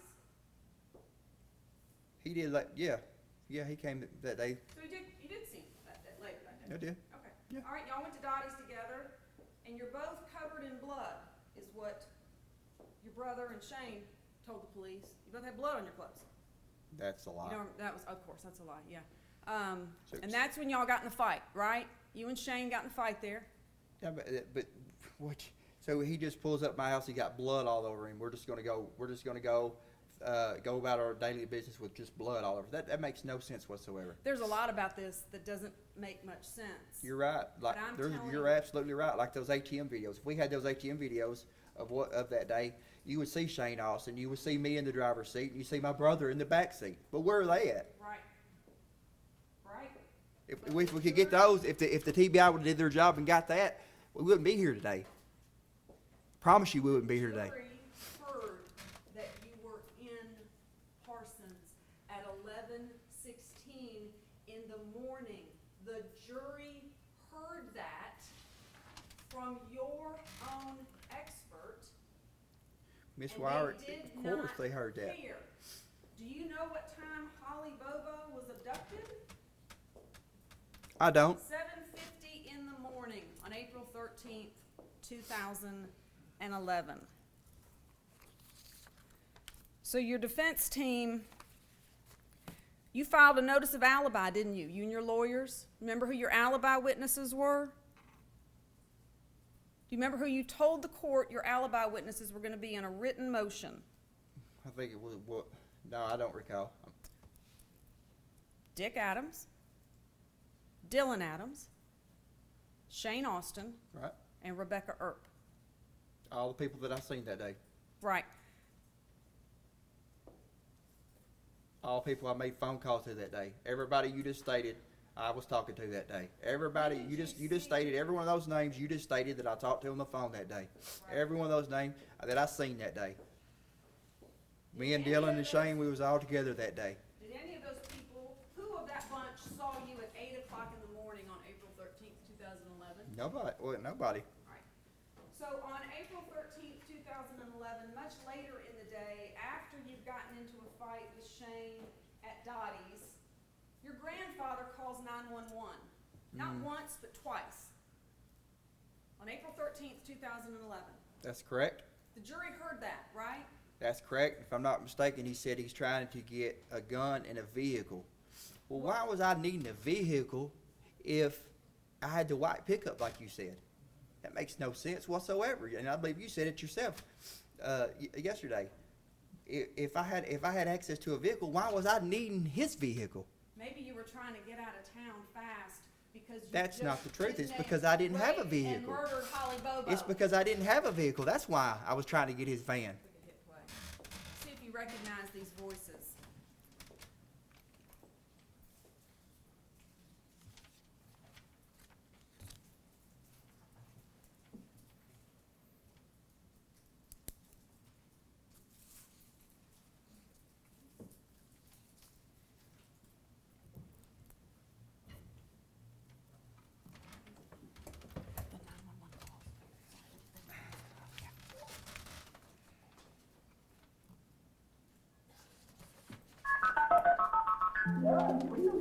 You're too raising hell with me.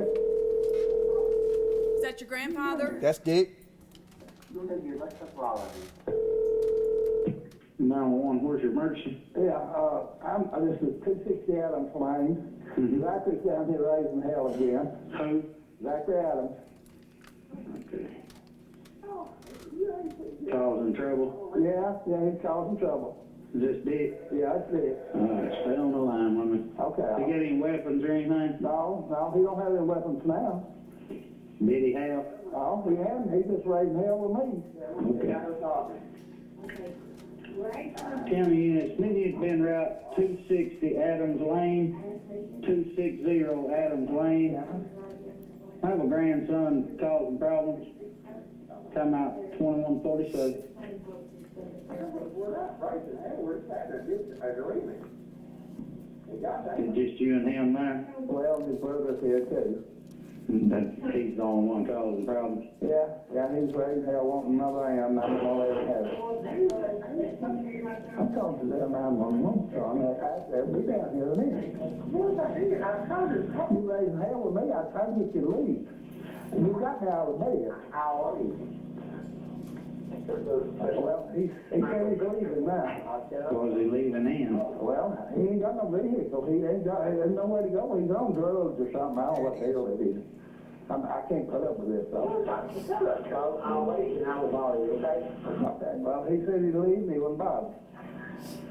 It's just totally up to you. You call me. Well, I mean, if you want him to come and take care of it, okay, I'll let him leave.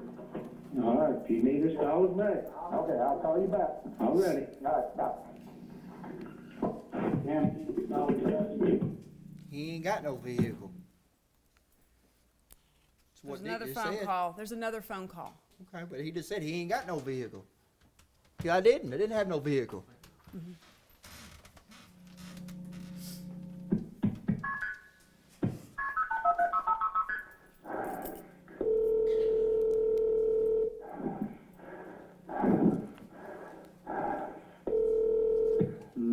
Where's your emergency? How's your dick again? Hey, Just send him on down here. Zach's wrong, but he grabbed two guns. I got him away from him, but just send him down here and get him. He's on drugs. okay, has he got any weapons now? And Hang on just a no, he second. ain't got any weapons now. I've got him. Hang on just a second. County units, gonna need units to be back en route to 260 Adams Lane. 260 Adams Lane. Also, I'm not gonna do it. Have subjects come back causing problems. I'm not gonna do it. Time out 2150. Go ahead. Hang on, just stay on the phone with me. Okay. 706 Temple.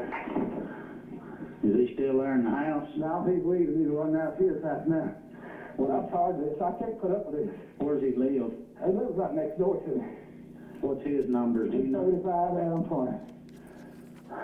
Has he got the guns or you got him I back? got him back. Okay. And he may have one out to his house, an old muzzleloader or something. I don't know. He's all kind of cutting things Have you off. put the guns back up? I got him. Okay. You didn't have a car or a truck at that time, right? Because it had been confiscated on April 4th, correct? When you got arrested? It was confiscated, and then my granddaddy went and got it out and hid it at Betty Bell's house. He hid it from you, right? Yeah, and I didn't get it. So Holly got abducted April 13th, 2011. That Friday after this is when he took me up there to get the truck. It was hid behind their house, behind Betty Bell's house. What time did he take you up there? I don't recall, Miss Weirich. I know it was around lunch, I would say. All right, and where's that truck today? You know more than I do. I'm sure the TBI had it. They searched it, right? They did. They searched the black pickup truck. They did. Searched a lot of cars that you had access to, right? Tore my house all apart. Right. How many cars that you had access to did they search? Do you remember? All the cars that y'all searched, none of them ran. That white Nissan never ran. How many cars and trucks that you had access to did the TBI search? The Silverado that was wrecked, that was incapacitated. Just give me a number. I'm counting right now. I'm counting. I'm doing it right now. If you're just my Silverado that was crashed. I had a black Nissan that didn't run. The white Nissan that didn't run, and then there was another black Nissan that didn't run. It was just a parts. Okay, they searched it all. Yep. All right. There's more to this 911 tape, if we may continue. He's run to 235. He's run back to his house at 235. 706 Temple.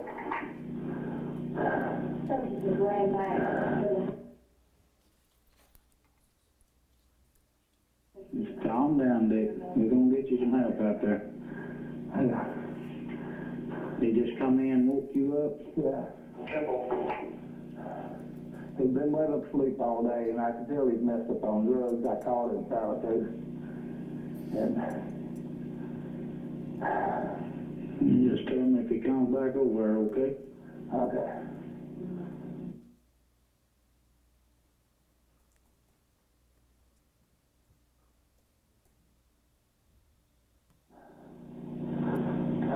He go back in over at his house. I don't know where he just run out toward his house. I don't know where he went, but he run out toward his house.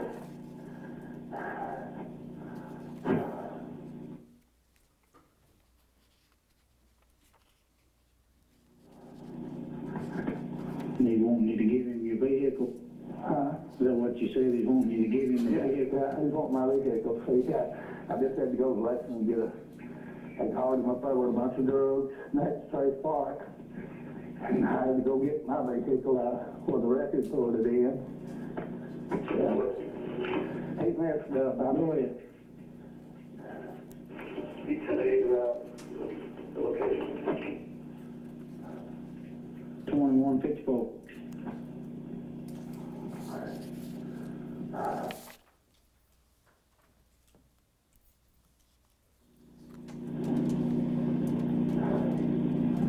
Don't know what all he's messed up on. No, I just know he's messed up. I mean,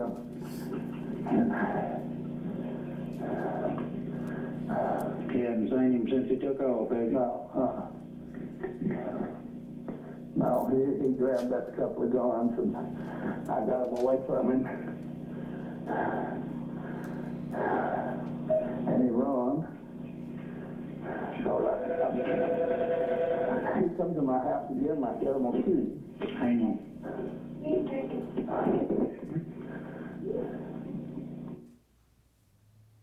Pause that, Mr. Boyd. For what purpose are we playing this? We're just playing the entire thing, Your Honor. I'm sorry, I think it's almost done. To show that his frantic state of the defendant on April 13th, 2011, trying to get to vehicles and trying to get to guns. Is that it? I think we'd ask that this be marked as the next exhibits. Objections, Mr. Bates, thank you. Let's put those both on one flash drive, collected exhibit 117. That's all we do. Thank you. Thank you. A few days after this, did you get one of your granddaddy's cars that night after he's calling 911? Did you get one? I did not. Okay. No. A couple days later, Warren Rainey comes by your house, correct? I don't dispute that. Law enforcement? Okay. And he asked you for your phone number. You wouldn't give it to him. I didn't cooperate with law at the time like that. He noticed that you were Yeah, shaking. They knew my phone number. Why do I have to, Sure. stuff like that. They had my DNA. I'm not, it was just little stuff like that they would ask. Back then, Miss Weirich, it was me against the police. I sold drugs. I did drugs. I knew that the police, it's not like I am now. you Right. know. So if they knew had- all about it all, why were you shaking so bad that day when he came? I had about 5,000 marijuana plants right behind the house there. Okay. And inside the house. It was all inside the house. I'm talking, I had about at least 5,000. But they knew you were a drug dealer.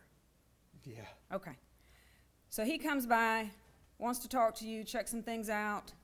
You won't give him your phone number. That's when they watch you for hours. That's when you're vacuuming out the truck. That's when you're running back and forth between your granddaddy's house and washing off this mattress. You never once mentioned, wait a minute, I was at the bank on April 13th, 2011. I was at the ATM at 11:16 in the morning. I was with Shane and I was with Dylan. You never mentioned it. No, I never mentioned that. But if we'd had that video, if we had that ATM footage, like I said, it would show Shane at the ATM getting. And like I said, I don't know where the video's at. If TBI would have did their job, I wouldn't be sitting here right now in blues like I am. Well, thank goodness for your cell phone expert. Thank goodness for Jonathan Reeves, who made it clear to the jury. Zach Adams was in Parsons at 11:16 in the morning. He made that clear to the jury. Well, ma'am, that Law ATM footage enforcement- would have showed me sitting in that 2007 Silverado with Shane in the passenger seat, my brother possibly in the back. All right, Mr. Adams, I know that's your position. Ms. Weirich, I know that his expert testified. Yes, sir. The jury heard it. Yes, sir. Let's move on. Yes, sir. April 23rd, 2011, law enforcement comes back. They see the scratches on you. You said that you got those on April 4th of 2011 when you were arrested by Henderson County. That was investigated. You didn't get the scratches then. And there was testimony about that you lied about that. Again, you don't mention the bank, you don't mention Jason Autry, and you don't mention I was frantically on my phone the morning of April 13th, 2011, trying to get a hold of my grandfather and Jason and Shane. I couldn't have done this. Never mentioned I it. never mentioned that. July 6, 2011, law enforcement again comes by, different version. This time you're getting up a little bit earlier. This time you mentioned Tony Weber. And when that was run to the ground, problem there was Tony Weber said, I didn't get gas that day. I wasn't at that gas station that day. I don't know what Zach Adams is talking about. Miss Weirich, I believe that we found bank statements where he did get gas that day, and it wasn't once. I think it was twice, if No, I'm sir. not mistaken. Well, the record will reflect what the record reflects. August 28th, 2012 is the first time, August 28th, 2012 is the first time you mention to law enforcement that you were with Jason Autry. You then go, Miss and Weirich, Miss I wasn't Etue- with Jason Autry. He came by. I remember he came by that day, and we went over to Victor's house for a little bit, and I got morphine. I was the go-between between him. Like, it wasn't like we was together all day. He was there for like 30 minutes at the most. He came by. We got the morphine. We smoked a joint. Me and Shane had our little spat. We got out of there. Like, Victor got out and said, "You can't be coming over here fighting." We went back to my house, and he left. Like, Jason wasn't with us that day.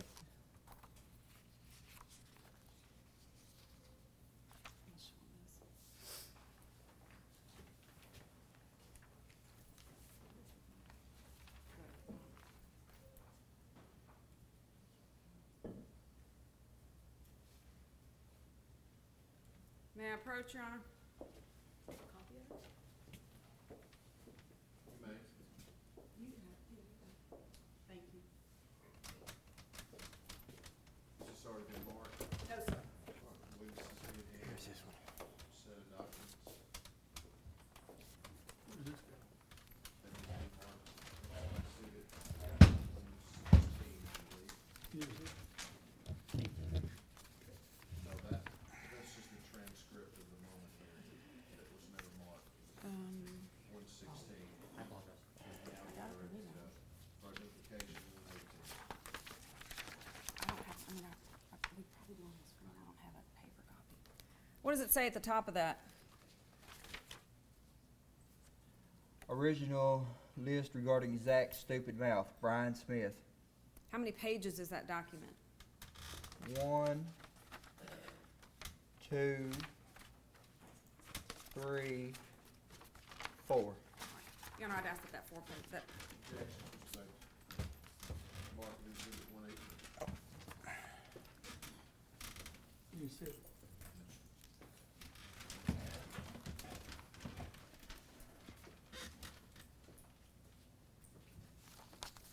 may I proceed, Your Honor? You may. Thank you. When did you hire Jennifer Thompson, do you remember? I was arrested February 28th, 2014. I think it was later on that week she came. Her and Jim came.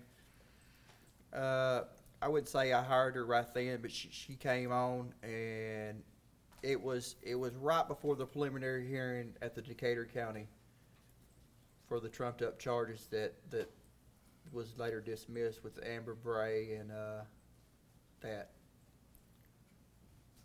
The charges where you held Amber Bray hostage? That, No, that was the accusation, correct? Until she gave you money? until what? Till they gave you money? That's false. Okay, that was trumped up. Well, how come y'all didn't prosecute that then? That's what I'm Well- asking you. Is that the case you're talking about? Yes, ma'am. Okay.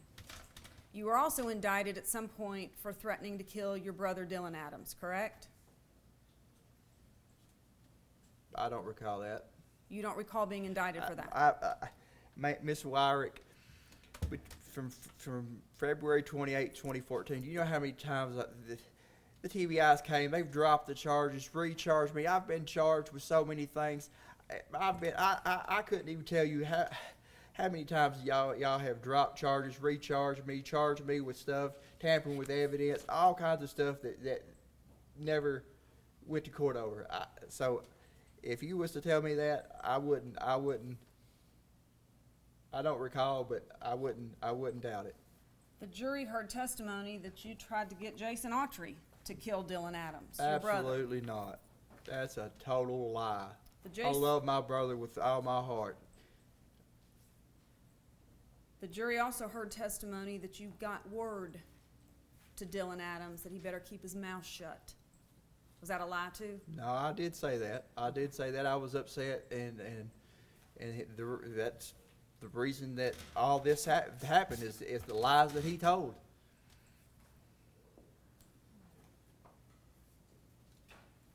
When Miss Thompson came to meet with you each time, you spoke to her, right?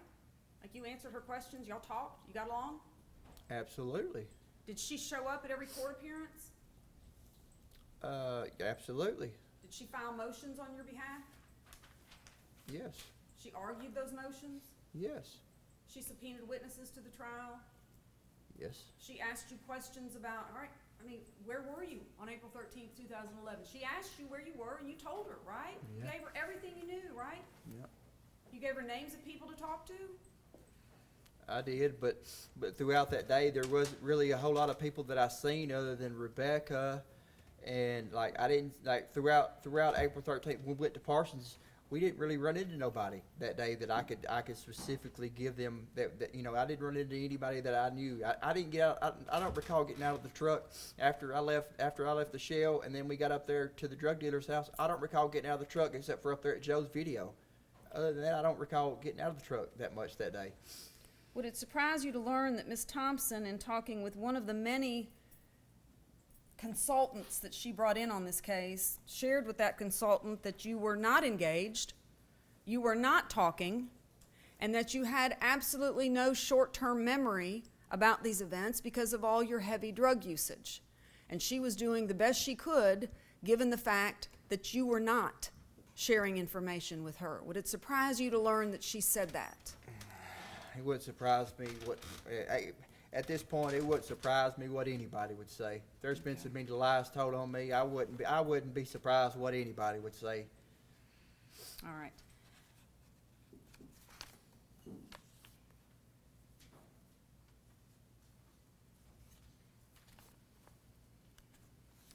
You were convicted by the jury. How long did they deliberate? You remember? I don't recall. It was a couple days. A couple days, wasn't it? They were out a while. It took a while to come back and convict you, didn't they? I don't recall the amount. I know it was a couple. Okay. When you made the statement, no body, no gun, to Misters Cooper and Kirk, you were just talking? I don't recall making that statement, ma'am. Okay. When you made the And statement, I couldn't have picked. That's another thing. Y'all had those two inmates, but there was a corrections officer that was right there too. How come y'all didn't get her to come up here and testify that I made those statements? She was right there. She was right there beside me. I was in protective custody. They had me up there in a cell. I wasn't in general population. I was up there in the front in a cell all by myself. They had me right there beside the guard. How come y'all didn't get her to come say that? How come y'all had to get two inmates? Oh, let me guess. Y'all couldn't give her a deal. Okay. You'll have an opportunity to explain. Okay. You finished? Yeah. Okay. You were convicted by the jury, and then conversations started about the next phase, right? About the death penalty. Which if I'd had to do over, I'd have went on and let them get the death penalty. It'd have been, I'd have got better appeals. I would have went on. If I'd hindsight been 50-50, I'd have went on. I wouldn't have took this deal. Well, you could have taken a deal, Mr. Adams. I shouldn't have though. I should have went on and let them get the death penalty, and then let these death penalty activists fought this, and then the truth would have came out, and all the shady stuff that has went on, like the ATM video, and all the stuff that's been hidden and covered up, would have came out. Well, then why didn't you tell your lawyers to sign me up for the death penalty? I should have. They came to you and tried to get you to something lesser than life without parole, right? I wouldn't. I ain't going to. I never will. I won't ever plead to nothing.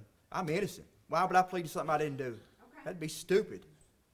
After you were convicted, you began having conversations with your lawyers, right, about the next phase, or did they not talk to you about it? Did y'all talk about it?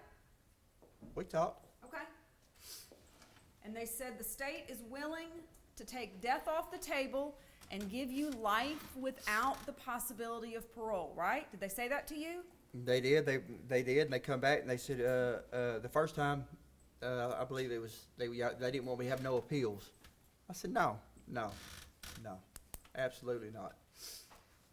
So you took And life I do with... remember that at this point there was some animosity between Mr. Jim Simmons and and Jennifer, because Jim came to me trying to get me to plea out behind Jennifer's back.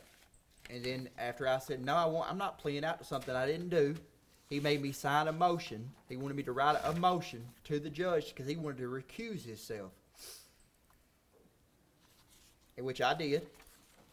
You accepted life without parole, right? I did. Okay. What year was that? 2017, September. You remember writing a letter to Ms. Thompson in 2018? Do you remember writing a letter to Ms. Jennifer Thompson in 2018? I don't recall. If you have the letter? I do. Jennifer, hear me out. I can take care of myself. Please get me off of Max. Let's let him authenticate this. I'm sorry, I was trying to see if you remembered the language of it. Well, Is this your handwriting? I can't see that far. No, I am. Is this your handwriting? I can't see that far. All right. Have this pass to the witness, Your Honor. Or it's been handed to Doc. Is that your writing?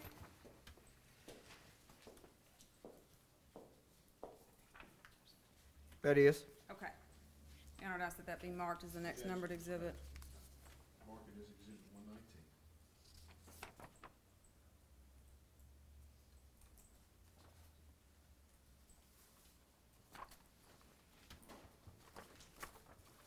Second page.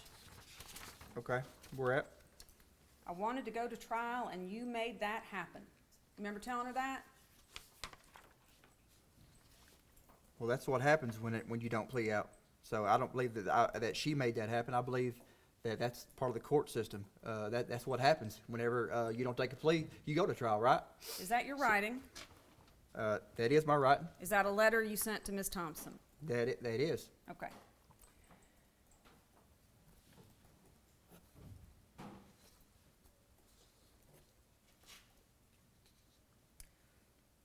May 22nd of 2024. Anything else with this letter? No, Just pass no, it sir. down, please, Chief. Sorry, thank you.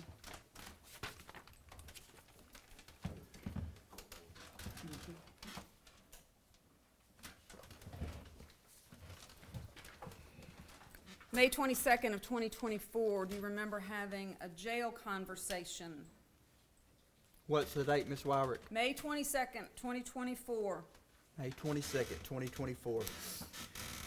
You're in jail, you're having a Who phone. was the phone call to, Ms. Weirich? 'Cause I'm making lots of phone calls.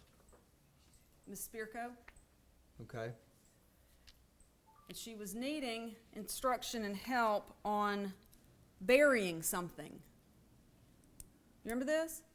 I don't recall, Ms. Weirich. She said she had something she needed to bury.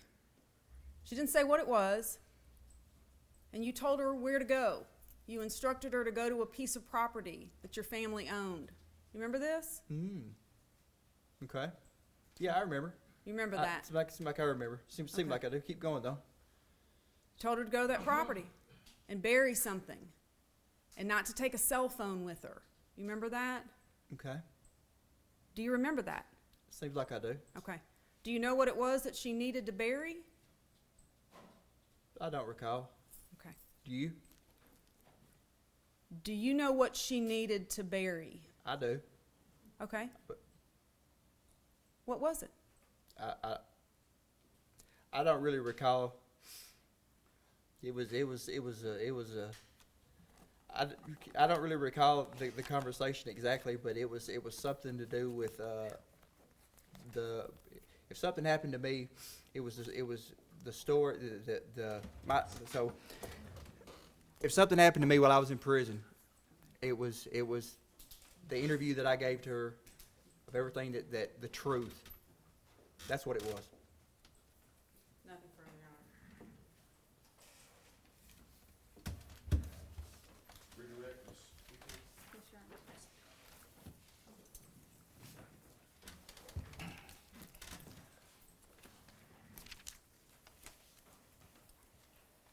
Honor. Okay. Mr. Adams, Yes, ma'am.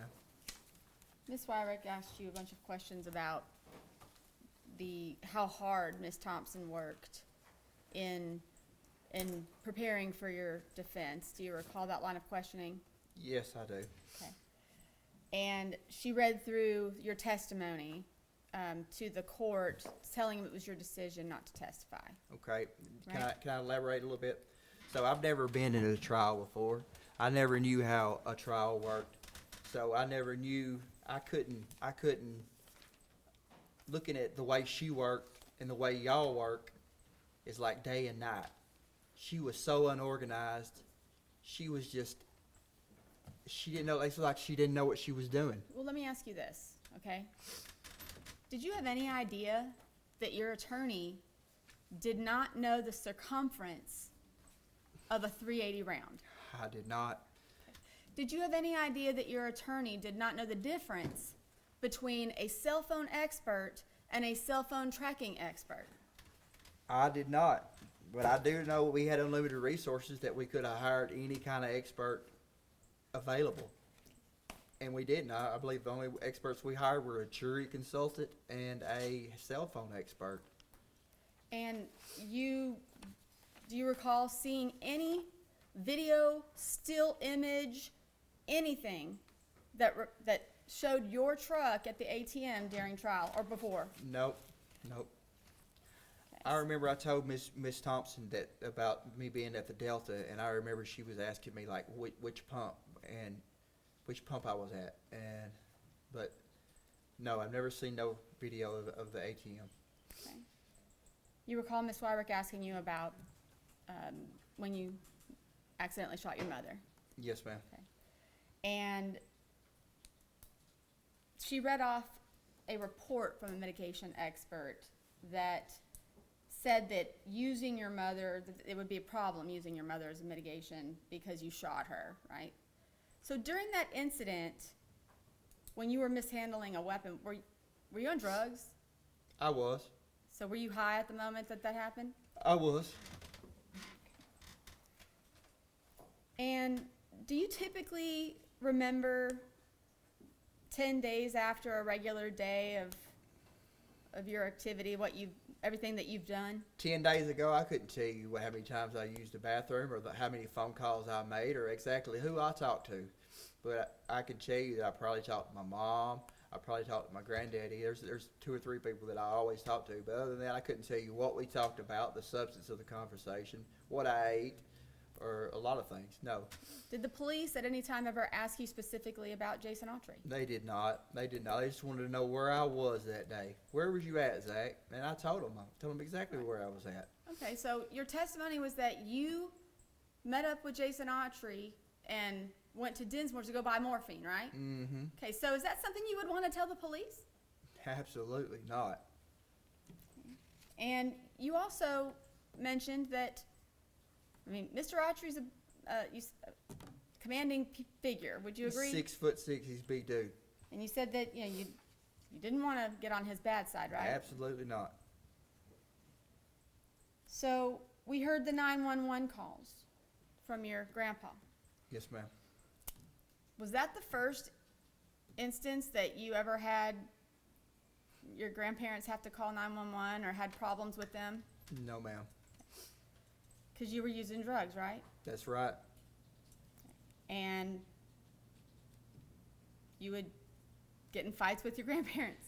That happened a lot. They would say I was high, and we would have an argument, and that was the easiest way for them to get me in jail and get me cleaned up. It happened all the time. I would go to jail, and I would take a plea, and I would plea out. It happened all the time. Happened all the time. And I just want to be clear, Ms. Weirich characterized she read off all the text exchanges that you had the morning of April the 13th, 2011. Do you recall that? She said you were frantically texting. Mm-hmm. Were you frantic that morning?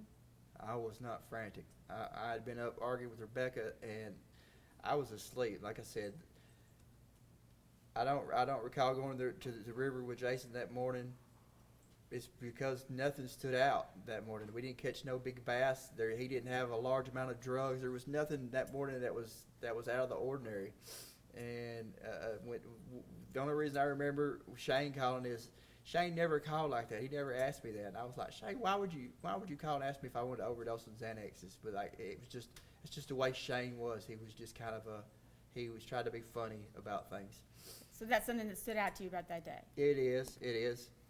And isn't it the reason that you're testifying about, you testified earlier that you don't have a specific memory of going to the river with Jason Autry that day. I don't. So is it because the phone records that you've reviewed? I'm not disputing the phone records, but I don't remember it. But that's the whole thing. I went to that river so much with Jason. He would come by. He would come by, and he said, "Let's ride the river." We would go down and we would fish for 10 or 15 minutes, and we would go back. We would smoke some weed. Sometimes we would just go down there and get high and smoke meth, or we would go down there so often. You know, it was a place that we hung out. And the document that you received that said all the stupid things Zach said. Have you ever seen that document before? I haven't. I haven't. 1 second, Your Honor. All right, that's all I have.